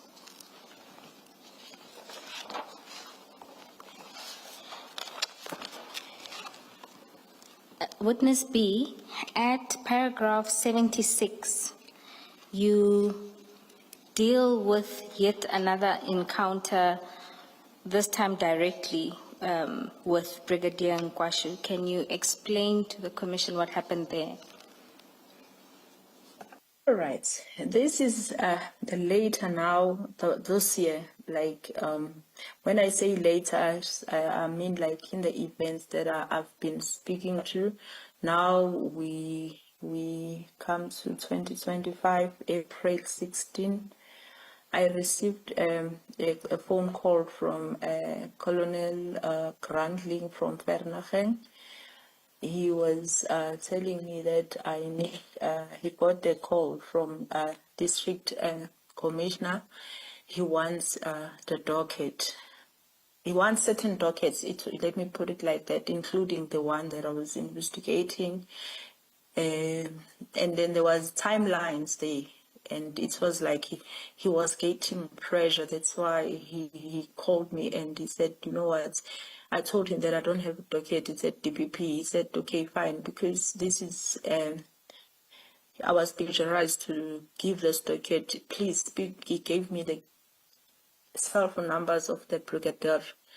And then he said, please call him and explain what you're explaining to me, because he doesn't want any explanations from me. He wants the docket. So you are in the better position to give account to the docket, because I don't have a docket. I just know you are investigating the docket. Of which indeed I called the brigadier. I explained, I introduced myself, I explained my situation where the docket is concerned. And then he said it's okay. Yeah, that it's okay. Then if the docket it's at the DPP. But shortly after that, he called me back. Said no, this docket is that one of Mlive. I said yes. He said no, don't bring the docket to me. I don't want it. You must give it to the provincial commissioner. But I don't want anything to do with it, a docket.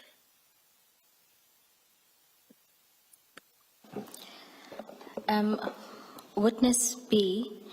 Oh, he better said, oh, there's something that he said. He said he is a suspect on that docket. And I was like shocked, and I asked, are you a suspect? And then our conversation ended there. Thank you, Witness B.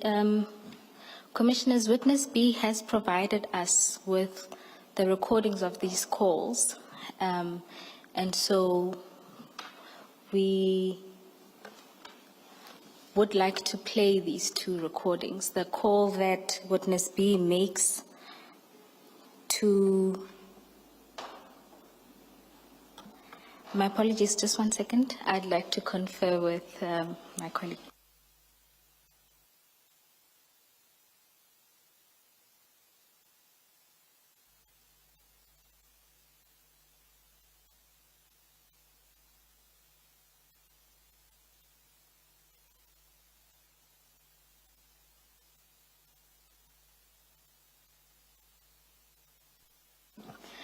Commissioners, my apologies. In order to play the two recordings, we just need a short adjournment to sort out the sound.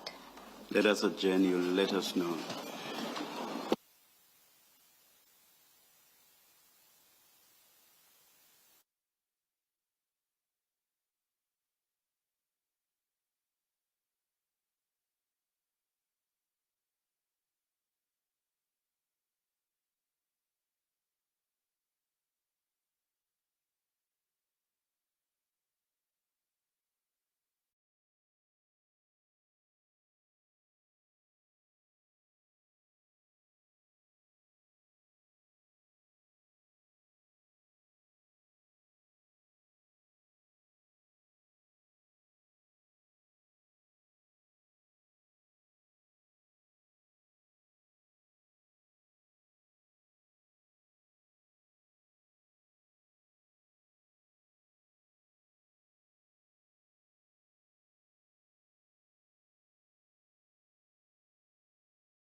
who does not address the witness by name somewhere in the conversation? We have listened to both to make sure. Oh, thank you.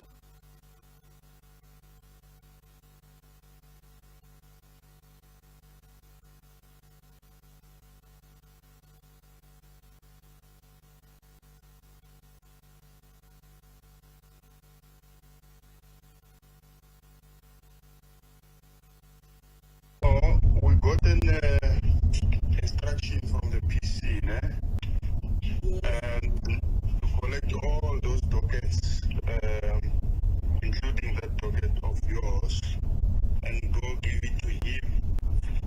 And the instruction were given to us as district commissioners.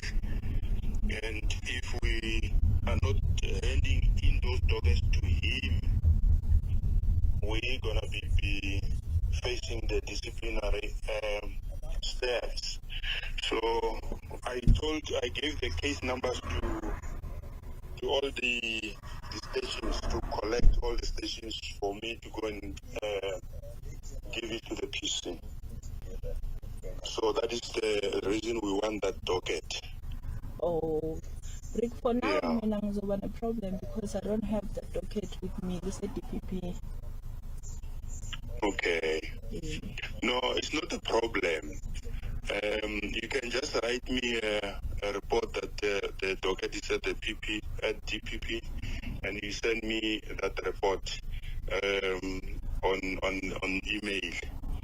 And my email is uncooperative@subs.gov.za, or you can send it to the district commissioner email at Citibank. Then we will, as we hand the other docket, we will tell him that that one is at the DPP. It's not a problem. All right, Rick, I'll do so. Okay, thank you so much. Thank you, Mayor.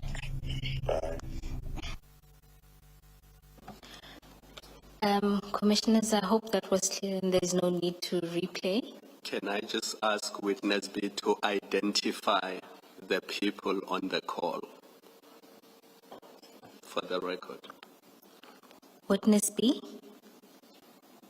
Okay, commissioners, that will be myself and the brigadier. Thank you. Commissioners will proceed to play the call that happens shortly thereafter. And this call is from the Brigadier to Witness B.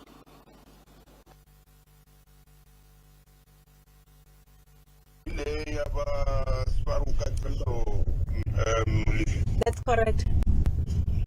I'm suspect kuleyo case mos. We suspect.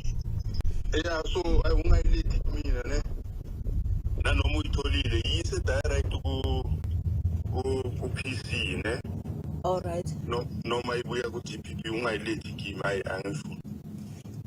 Okay. Ungayinika direct to PC. All right. Yes, brigadier. All right, such thanks, ne? Bye. Bye.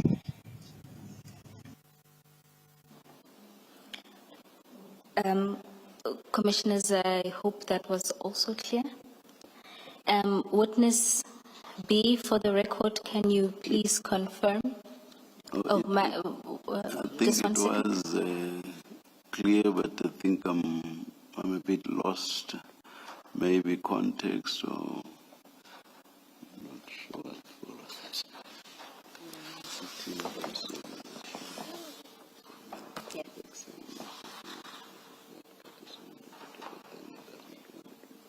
Perhaps in the Oh no, I get it. Ms. Boyd, the recording is in Zulu. For the record, I think you do need the witness to explain what that conversation was. Commissioner Baloyi, this is specifically in reference to the second. It's the second call, yes. Witness B, the second call is in isiZulu. Can you translate that call to the commissioners? I'll try. Basically, the the brigadier called me back to ask me in particular if that case was for Katiso Mlipe, and I said yes, and he said no.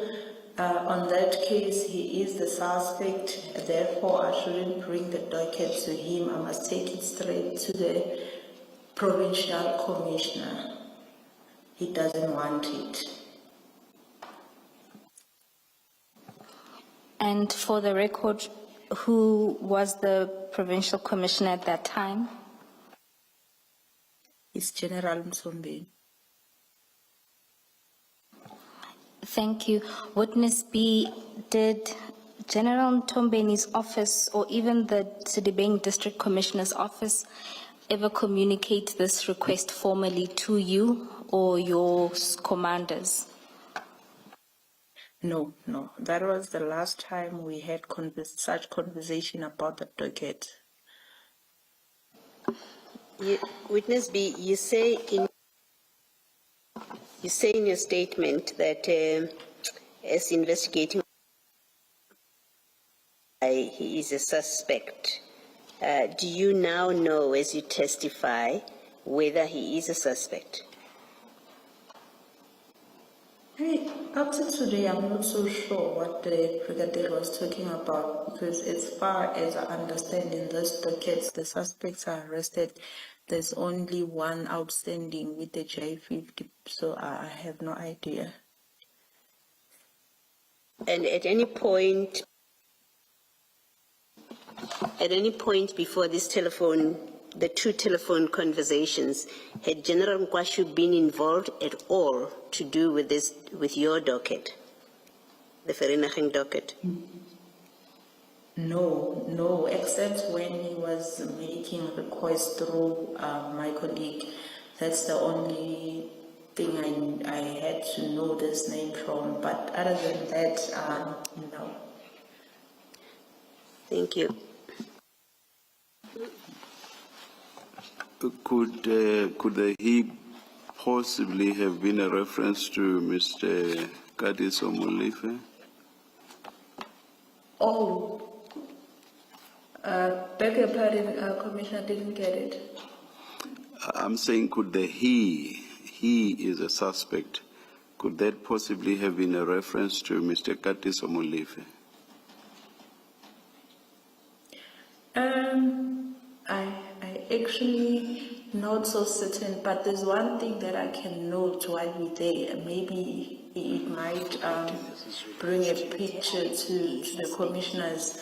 On the 9th, shortly after Mlipe appeared at court, I learned from the prison head that there was a request from Brigadier Guashu to go to prison to see Katiso after hours. And the reason why he wanted to go there, according to the reasons given to the prison head, is that he was apprehended that morning at airport, so he needed to bring him some clothing and some food, and it was quite after hours for visitation at the prison. And indeed, according to the prison head, he went there, but they also noted certain things that they made mention to me to say he came driving in the BMW without registrations. Witness B. Of which it was. Witness B, just 1 second. Yes, the ambiguity with regard to the pronoun does not arise if we listen to isiZulu. My co-commissioner says the brigadier said ngi is suspect. So the ngi refers to the brigadier himself. It only arises when we read it in English. So you can't be sure whether the he refers to the brigadier or refers to Katiso Mlipe. So my co-commissioner says he said ngi, which would mean that it's the brigadier who is the suspect. Yes, Chair. And we will be providing objective transcripts of that recording. Thank you. My apologies, witness B, you were also providing that confirmation? Yes, he indeed said he suspect, meaning he was referring to himself to say, I am the suspect. Witness B, you were explaining, and I think some of it got lost, or at least I lost it along the way. It was in response to my question whether General Guashu has had any involvement with this case, and I think you were starting to explain, you had started to explain that on the morning or after Mr. Tabu was arrested at the airport. Can you just repeat that? What happened? And how, and I think you were speaking to the involvement of Brigadier Guashu with that. I'm saying all I know where Katiso is concerned, all I know is that I got a call from the prison head informing me that they had a request from Brigadier Guashu, whom he said Katiso was being arrested on that morning at airport. Then he was requesting to be granted permission to see Katiso after hours on the 9th, and then he indeed went to prison driving in a vehicle without registration numbers, of which the prison head noted and said, we find it strange, why would the brigadier now drive in a vehicle without registrations? However, they told me that they couldn't allow him to see Katiso, but they took the clothing from him, and they refused to take food because their policies doesn't allow so. And yeah, that was it about that day. And then furthermore, he told them that he was related to him in a way, but when they make their own inquiries, Katiso denied being related to him, so they felt like there was something wrong happening. That's why they reported that incident to me. Yeah.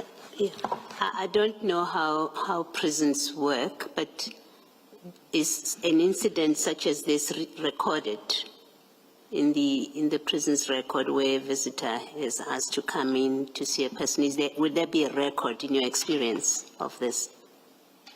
Yes, there is also some reports that the prison had made and also deposited the affidavits in that respect. Thank you. Even the video footage, I saw the video footage where they were showing me the person that they say it was the brigadier answering them. Yes. And do you know if anything has been done about this arising from that report? Whether any action has been taken to deal with this?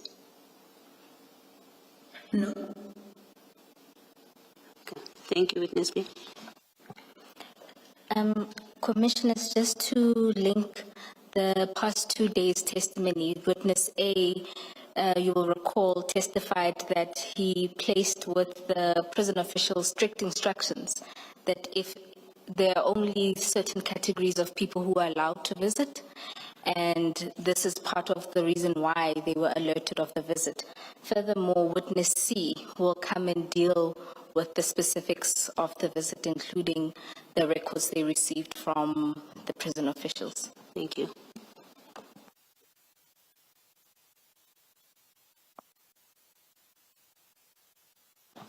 Witness B, we can then look at paragraph 77, and this is where you discuss your meeting with Witness A to discuss all of the concerns that you now had, especially given Mr. Dao's release. Can you talk to the Commission about this?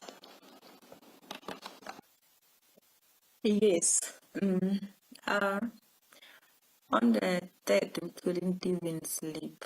we met, we reflected on everything that has happened, and we also reflected at the danger that was facing us now that was granted bail. On our first attempt, we tried to get hold of Brigadier, trying to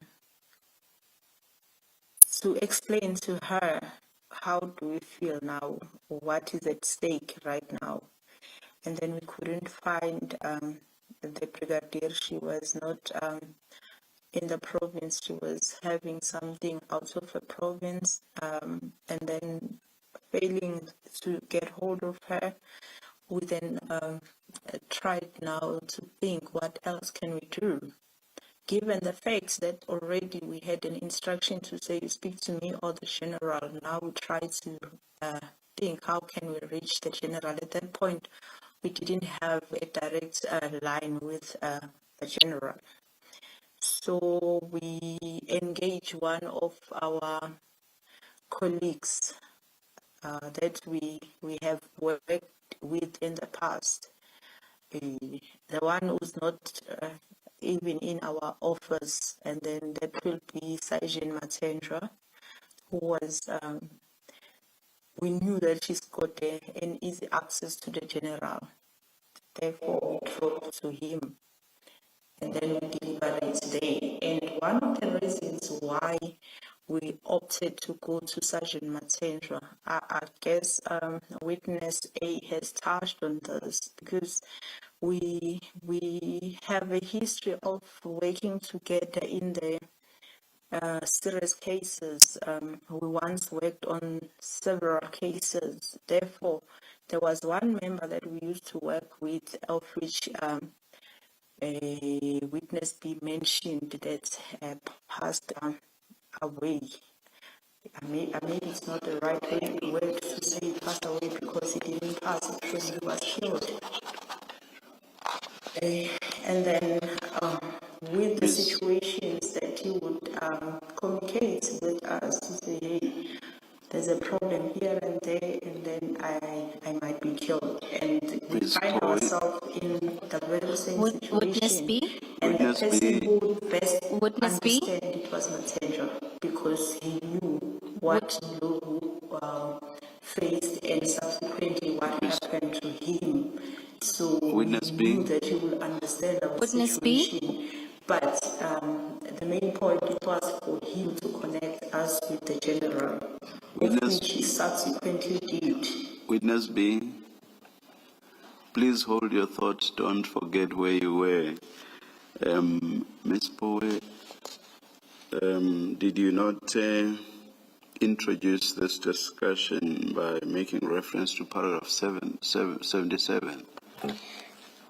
Chair, I was waiting for a pause to pull the witness back to the sub-contents. Why I'm asking that is because you said the witness's eyesight is not that good, and that she would not be able to read. I just have the feeling that 77, inclusive of 77.1 up to 77.7 should be read into the record, and perhaps you should do that and just get the witness to confirm. I would like for that to go into the record. Chair, not to be defined, I'll first ask the witness if she can touch on these issues, because I think she had forgotten them and went straight. But I will do so. I'll read to the record. And are you hoping that she's going to go 7.1 up to 7.7 point by point? You see, that's my concern. My concern is that it's probably going to be a generalized narrative. Whereas she says, the two of us had reflections, and these are our reflections, 77.1 all the way to 77.2, unless you think the witness is going to be able to do that. Chair, lest I be disappointed or misleading the Commission, I will read the paragraphs into the record. Thank you. starting at paragraph 77, after the granting of the bail and into the early hours of 3 August 2025, witness A and I met to discuss the case. We were extremely concerned about Mr. Tau's release and the danger that this would pose for us. We also reflected on the worrisome things that had already taken place during the course of the investigations. In particular, we recalled threats and intimidation whenever we attended bail application, including the cars that followed us and attempted to drive us off the road after the accused person's first appearance. Threats and warnings from senior SAPS officials expressing both that brown envelopes had been prepared and that if these were not taken, our lives would be in danger. Interference from SAPS members, including from Brigadier Guashu through Sergeant Sukudu, the omission of linkages in the ballistics report, and general unresponsiveness from Captain Makhotle. Intelligence on the nature of the criminals involved and their reach, in particular that the targets of the investigations were close to senior SAPS members. The withdrawal of 3 of the 5 members who were working on the case with us. Mr. Tau had now been released on bail. We were aware of his access to resources and had been warned that if released, we would be his target. Moreover, we learned from an inmate informer that he had tried to procure hitmen to assassinate us while incarcerated. Witness B, can you confirm the contents of these paragraphs? I confirm. Thank you. Before you move on, witness B, in that paragraph 77.4, where you speak about the unresponsiveness from Captain Makhotle, from what you have described regarding General Mulaudzi, would it be wrong to include him, or is there a reason that you don't include him in that complaint about unresponsiveness?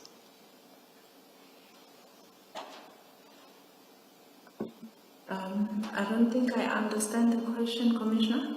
You have described to us in your evidence earlier that General Mulaudzi has been uncooperative in giving you an interview and a statement about the events that have happened at the laboratory.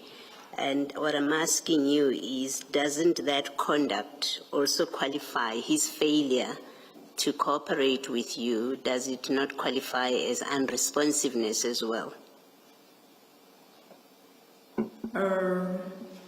It could, but at this point we are concerned with what we saw as the reds and the issue of General not giving a statement. It came later on. I guess by the time I was looking at those things, I was looking way back from where it started as it reflected this trend. And at this point,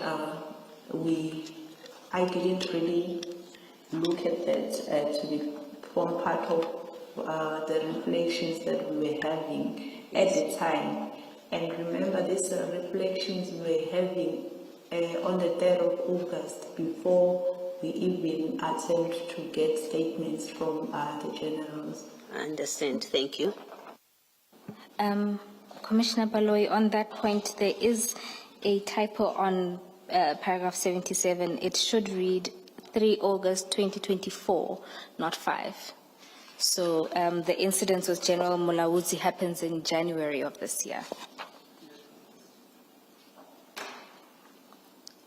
I saw from B7 that Mr. Tau was rearrested in September.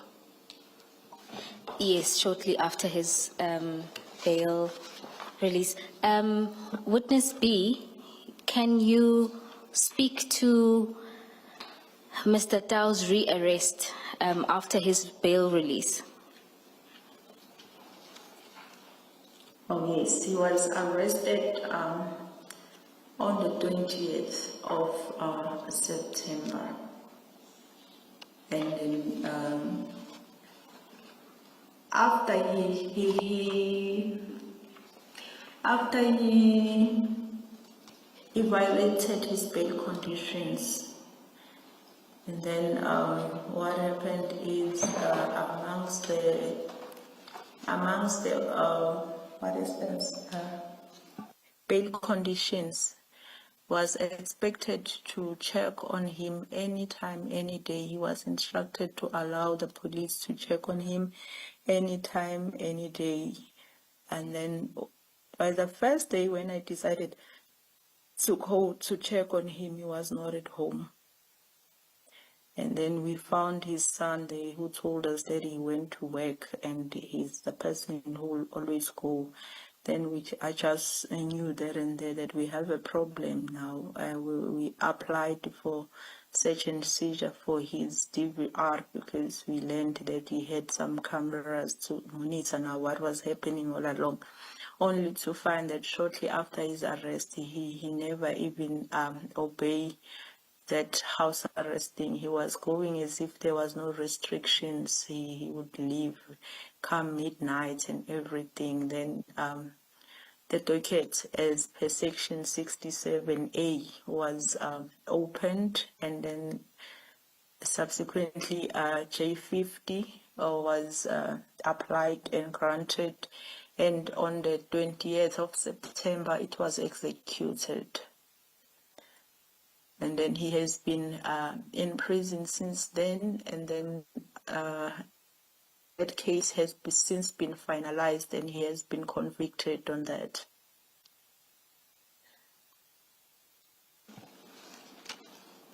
Thank you, Witness B.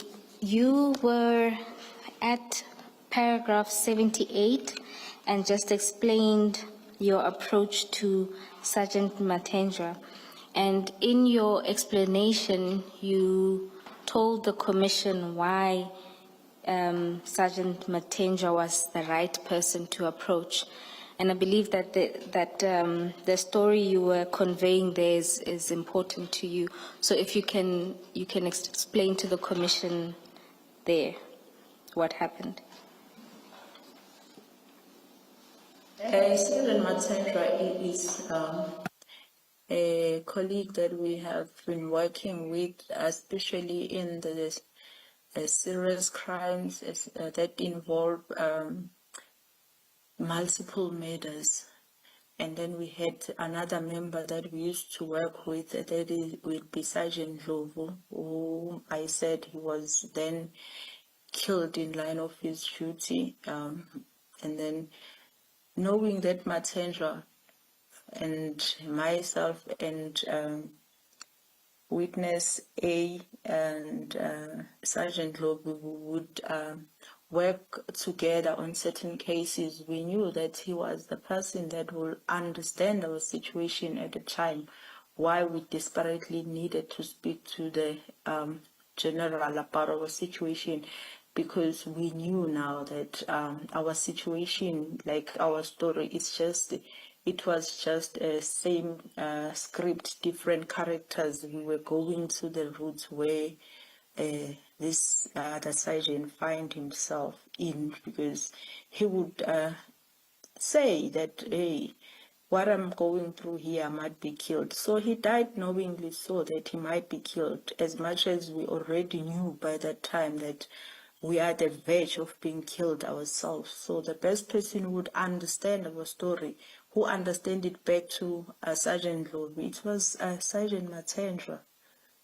And then we explained to him, and he subsequently indeed saw the gravity of our story, and he made sure that he connects us with the general, of which we couldn't get hold of him that time, but I believe that the sergeant briefed the general, and subsequently, I think on the 5th, the general called me and I got a chance to explain what was happening. And Witness B. yes.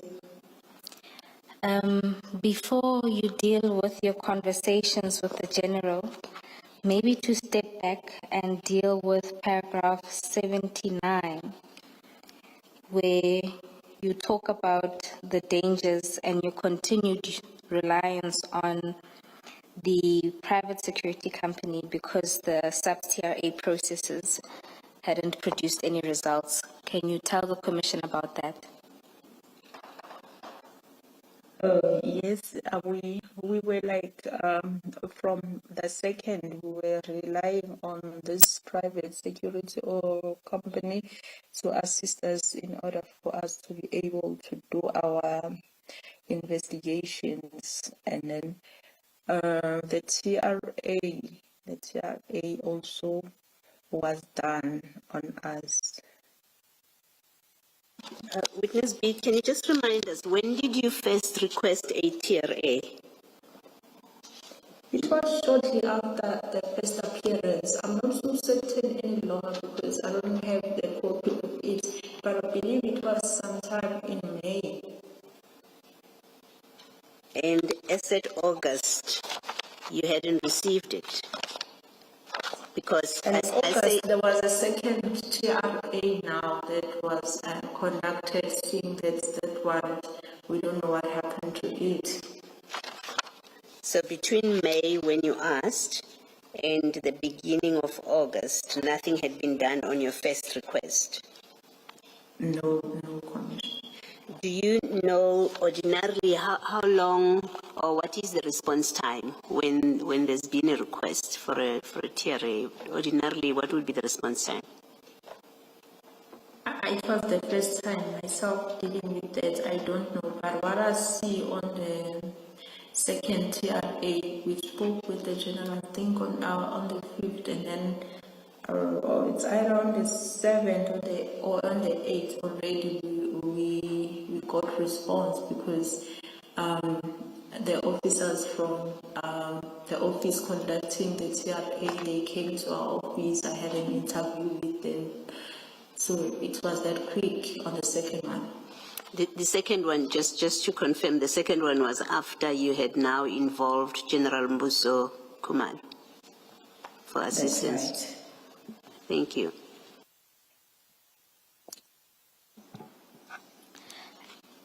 Witness B, oh, my apologies, Commissioner Kumal. Yes, Witness B, you have mentioned earlier, but you repeat it in this paragraph 79, that you had to use a private security. How did you get this private security? Is that your private arrangement? Was it an SAPS arranged protection? No, it wasn't SAPS arranged. I would say it was private, given the fact of the relationship that I had with them since 2020. I first met them 2020 dealing with another case of murder somewhere else. All right. Thank you, Witness B. Witness B, at paragraph 80, you refer to talking to the prosecutor after Dow's release and that she also took some steps of her own accord. Can you tell the Commission about this? Yes, this prosecutor has been the person that we've been working closely to on this matter since day one. Therefore, we needed even not to explain anything to her. She understood everything and the dangers surrounding this investigation. So she was very, very concerned. So she wrote to our office, like I think she copied more than one office with her concerns where our safety is concerned. So she was requesting that the SAPS must do something in order to protect us and the docket.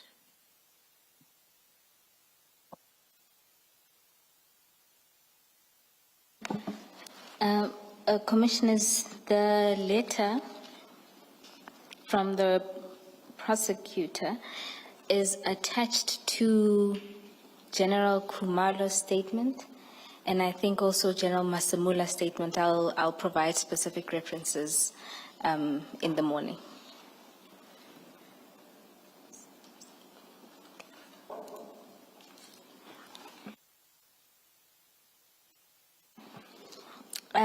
Witness B, you then deal with now when General Mbuso Khumalo calls you back after being briefed by Sergeant Matenja. Can you explain what happens there? Yes. And then the general called me, I explained everything that we were facing, and then I summarized and all the threats against the investigation team, and then and our concerns since the accused was released. And then the general, the following day, I believe, when I go for investigation, he provided some TRT members to assist, accompany me on my investigation, even though I don't know what was the reason, but it was on that day, and then it was withdrew after that. But I saw something moving after that, because after that, on the 8th, that call I got from the general, it was on the 6th, and then the 7th, the TRT members came. On the 8th, the TRA members also came for interview. Even though this TRA thing, it also take its course. It's not like shortly after that you'll get the results. It took its time, I think plus or minus 3 months in progress. But at least something was happening. Somebody was talking to us. We knew that something was being done, unlike the first one where no one contacted us. And just for the record, TRT stands for? Tactical Response Team. Advocate Boer, because the witness is not reading from her statement, and I know you know where the witness is and where you are, maybe just indicate to us that we've skipped 4 paragraphs. We are now in paragraph 84. My apologies, Commissioner Khumalo. The witness dealt with the prosecutor's letter, which is covered from paragraphs 80 to 82, and then 83 deals with the call that she receives from General Khumalo. And then we are now at paragraph 84, where she was provided with support from TRT and the interview with an officer from the TRA. Just for the record, the letter from the prosecutor is attached in General Mkwanazi's statement, MK8, at pages 181 to 183.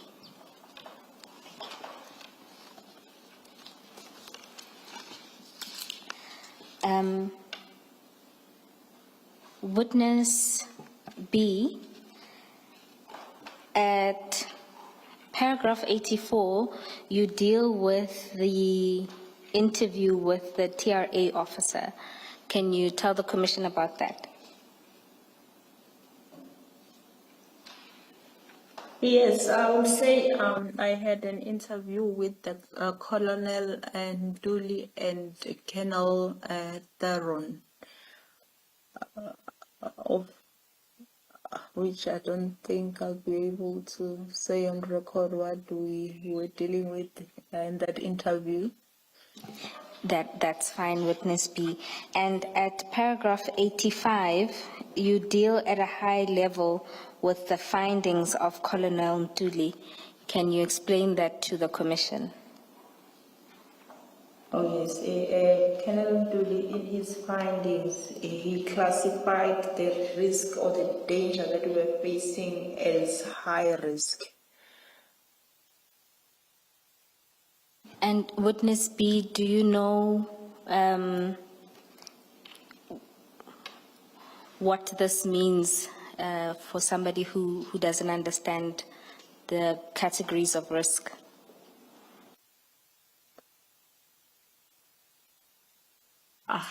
In the lack of better words to describe, I would say it meant now we're at grave risk. And at the end of the paragraph, you deal with then what is recommended for persons classified as high risk. Do you want to tell the commission about that? Yes, in his recommendation, he recommended a 24-hour security where we concerned. So, meaning now that was the start of us losing our lives. More like going to prison. Thank you, witness B. At paragraph 86, you talk about an event that happens during the week of the 12th of August with members of the cold case unit. Can you tell the commission about that? Oh yes, on the 12th of August, we, for some reason, I believe we were at the office for something, and then two gentlemen came in, and then they said they were from cold case, of which one introduced himself as Dion Mlaudzi. They were sent from their office to request the Vernagen case with all sub dockets that it goes with. And then, fortunately enough, that we were in the office, I was able to jump in to say, no, those dockets are at DPP. In actual fact, they were not even at DPP because we were shocked in a manner. Why? The first thing that came to our mind, why cold case is interested in this case that is so hot. And then we further explained that in case witness they B? need the dockets, they need to communicate through our commander, that would be Brigadier Guashu. Yes. Okay, Witness. that's what it's then they left. But shortly after they left, I also got another Witness call. B? Witness B, before you deal with the call that you get, Commissioner Baloyi has a question. Yes. Witness B, it's about the Sergeant Mlaudzi and the person he was with. Did they explain to you why they are collecting this docket, the main docket and its sub dockets from you? Why it should go to cold case? So no, Commissioner, they didn't explain.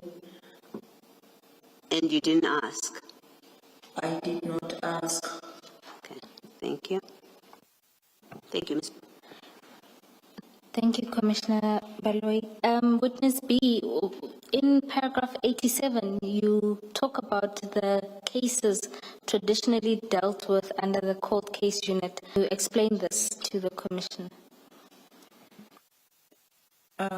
Normally, the case that will be referred to as cold case is where all investigation has been exhausted and nothing come forth. So, meaning no breakthrough on that case. Then it will be referred to as a cold case.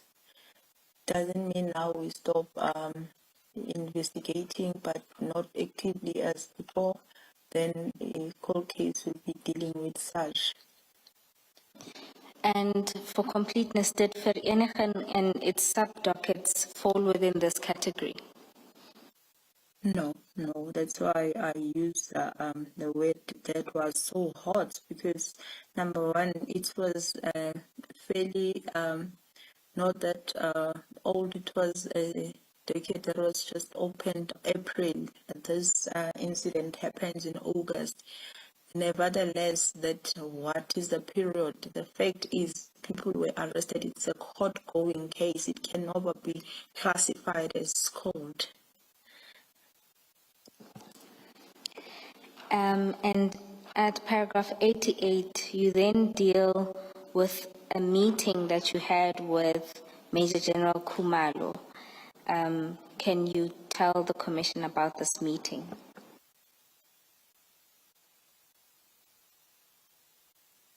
I think on this meeting, it was the first meeting that we had with the general after witness A came back from leave, and then we went and see the general. And then we spoke about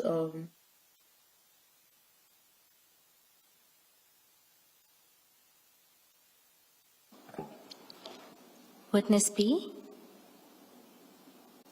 yes. Oh, you can still hear us. Okay. Yes, we spoke about the progress of the investigation from then on. Then we were directed that from then on we'll be reporting to him for the guidance on the docket and the responsibility for our safety, and the docket were formally transferred to General Likalakala, who was gonna take us through from then on. And do you know what position General Lekalakala holds?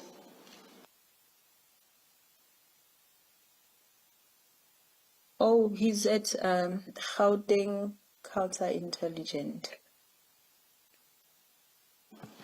Thank you.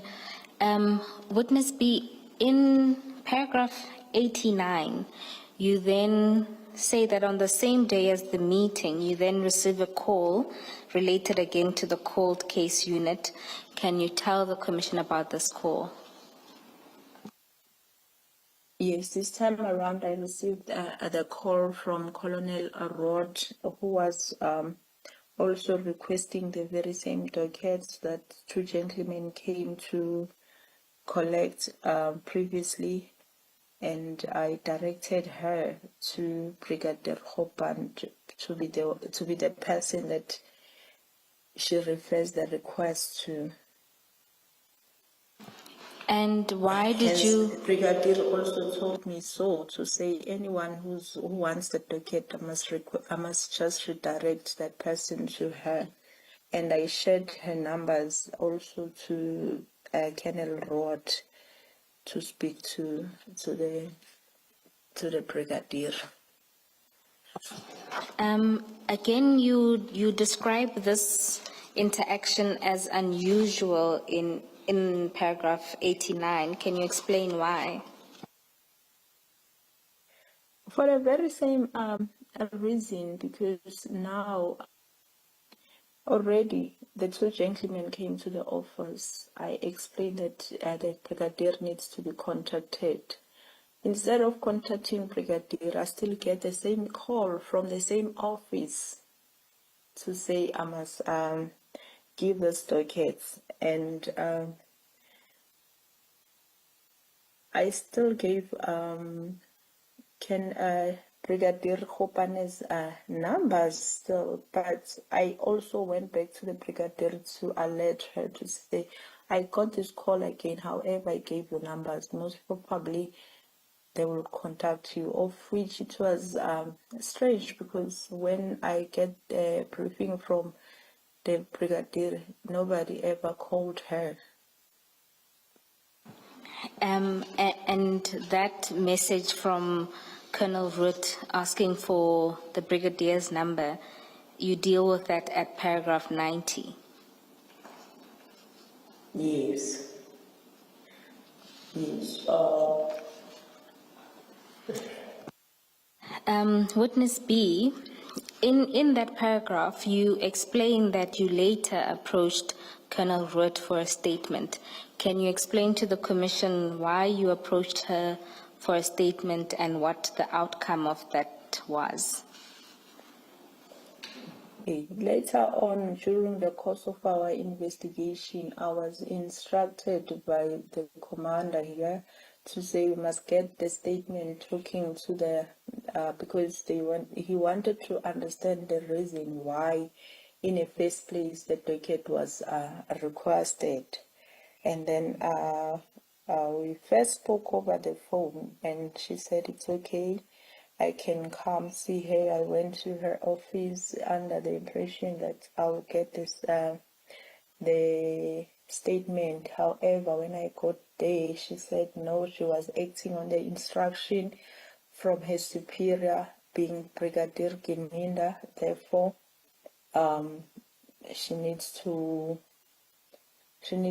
check with him first, and then he said she will call me. But then when I make a follow up, then she sent me a message to say I shouldn't be asking a statement from her. I must revert back to the general, to my general, and this matter will be handled at that level. And Brigadier Gininda, do you know the Brigadier's title? Pardon? What is Brigadier Gininda's position? Oh, she's a commander. It's called case unit. He is, sorry to say, he is the commander. And when you say that Lieutenant Colonel Root said that it should be handled at the rank of the generals, what did you understand by this? It's what we always encounter during the course of our investigation. At times you get undermined because of the rank. It was more like Sergeant Beckhoff, this is not in your pay grade, therefore it will be handled at that level.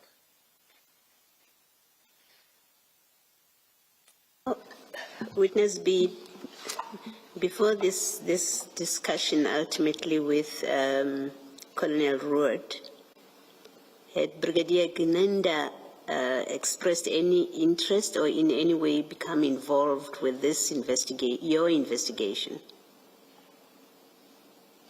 I never had any interaction with Brigadier. Only time that his name was mentioned, it's when the colonel said she cannot give that statement. She needs to check with her Brigadier Gininda. That's all. That's it. She just said it, but I don't know because she said she was working from the instruction. But myself, I never had interaction with the Brigadier. Thank you. And Witness B, are you aware of any discussion that may have happened between your general and her general on this issue? I left it at that. I don't know. Do you know if there was ever any discussion between Brigadier Khopane, your immediate your superior, and Brigadier Gininda about this matter? No, fortunately enough, we keep tabs with the Brigadier Guashu, but according to her, there was never. Thank you.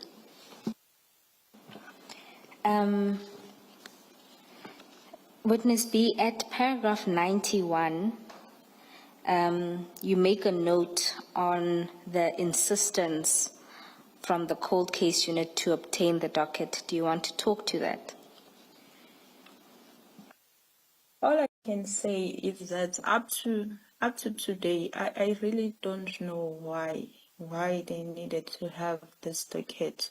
Maybe there is a reason that will be at the level of the generals, as I was informed, but myself, I don't know. I don't have any explanation.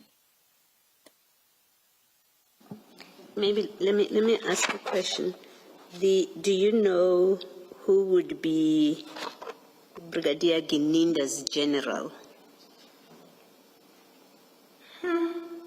I don't know. Okay.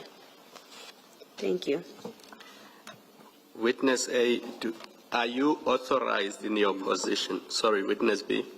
Are you authorized in your position to simply hand over dockets you are working on to other units?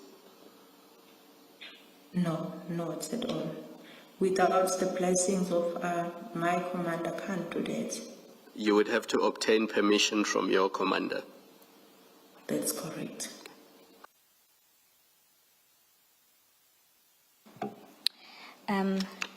Thank you, Commissioners. Then And ordinarily, under what circumstances would the dockets be moved from one unit to another?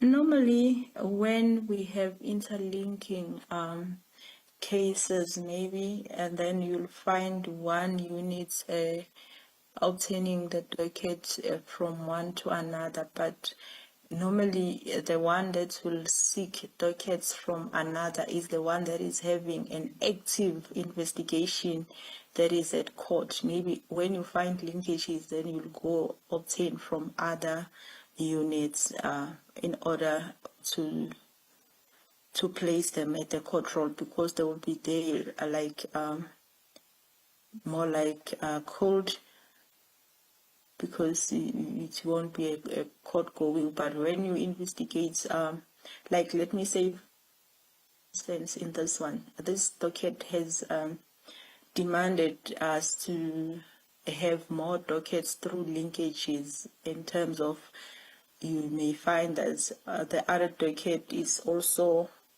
implicating the same accused that you already arrested. But it can never be that you take the active one to the one that is not yet at court. Where was the I-20 Hyundai hijack from? Was it Sunnyside? That's correct, Commissioner. And so ordinarily that hijacking would be investigated by the police station under which Sunnyside falls, whatever that police station is. That's correct. Yeah, and that docket, is it not with you now or not? It is. Oh It yeah, is. so It is yeah, so correct. that's one example. All right, thank you. I think I get the picture. Thank you. Let me just follow up on that. Witness B, who makes the decision, and who as in title, not name, who makes the decision that a docket must now go to cold case unit? Good question, Commissioner. Honestly, I don't want to answer on something that I don't know of. I don't know. But while you at that, I don't know when the docket is declared it's going to the cold case. I want to make mention of one of the cases that subsequently are at court. There's one case that was in socials. It was declared cold. But when now the linkages emerged, I didn't find it at cold cases. I find it at the still with an IO. So I don't know when is that decisions are made and when. I have no idea of that process. Is it possible, from your knowledge and experience, that the cold case unit can declare a docket to be called and then come and ask for it in the way that they've done with you? No, Commissioner. I mean, like an active court docket, it can never be at any stage declared as cold. Cold means there's no linkages, there's no court going, nothing is happening, there's no leads. All the investigation has been exhausted. Maybe let me just try to clarify my question. My question is, does the cold case unit declare dockets to be called and then come and get them from wherever they are kept otherwise? It will be difficult for me to You don't know. to talk on what happens in court case because I have no idea. All right. Thank you.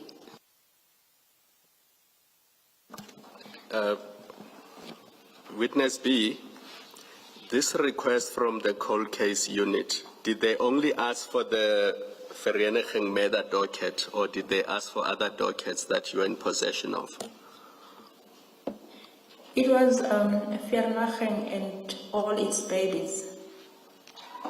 Sorry, say that again. All its? I said it's babies. I meant to say sub dockets.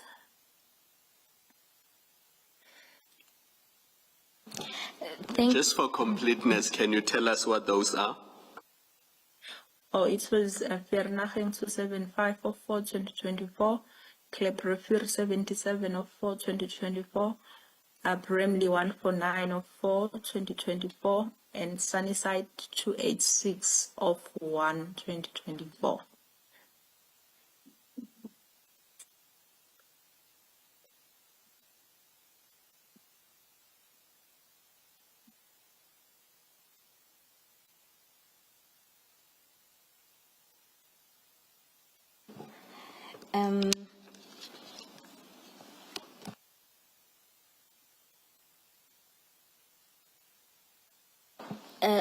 Commissioners, I was just trying to cross-reference, and I'll find the reference to General Masamula's evidence. And part of it was that the cold case unit is in his office. Commissioner Baloyi, this is in reference to your question who Brigadier Gininda reports to. But we will communicate the reference. Thank you, Ms. Boy.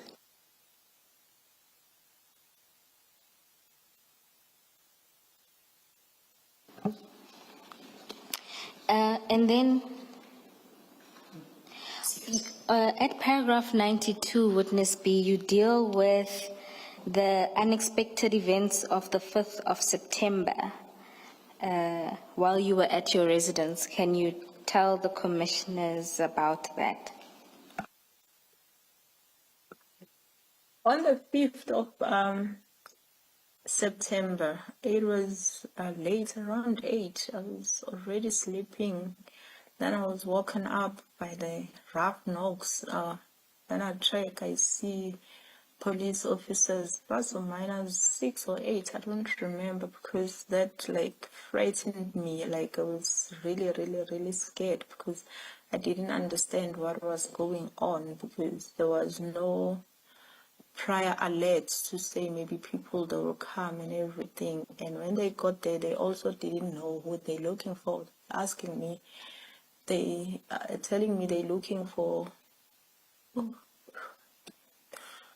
they were looking for a male person that they mentioned by surname, and I was like, no, I don't know that person. Only to find that they were referring to me. They just didn't know. And given the insight of what was happening, even my colleagues I couldn't trust because nobody alerted me that they will come. So that thing shaped me. If I was having some sort of heart disease. I think that was gonna be the day I die.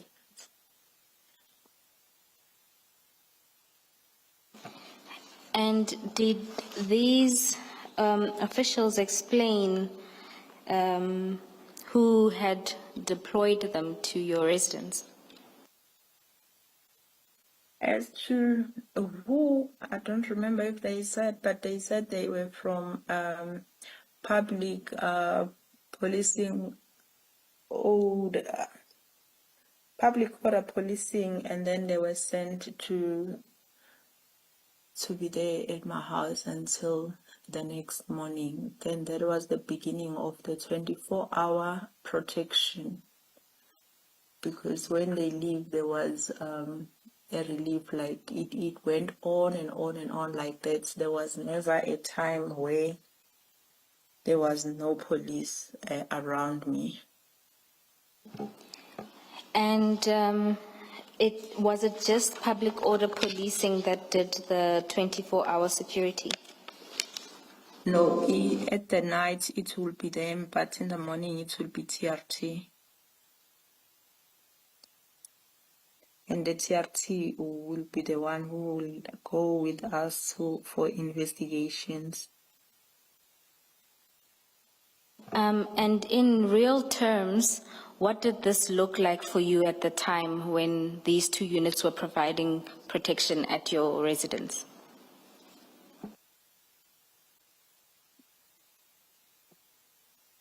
Honestly, it was, for me, it was good because I could see something now, it has been done. And then it will make you feel a little better now when you go out and do your investigation. But the only thing that was frightening me, it was that encounter at night. And then from there on, we understood that that's our life from then on. And at this stage, did this have any effect on your family? A lot. As I'm saying, that was the beginning of us losing our lives. It was not only on us, on family too. Because even the children couldn't understand why are we now surrounded by people all the time.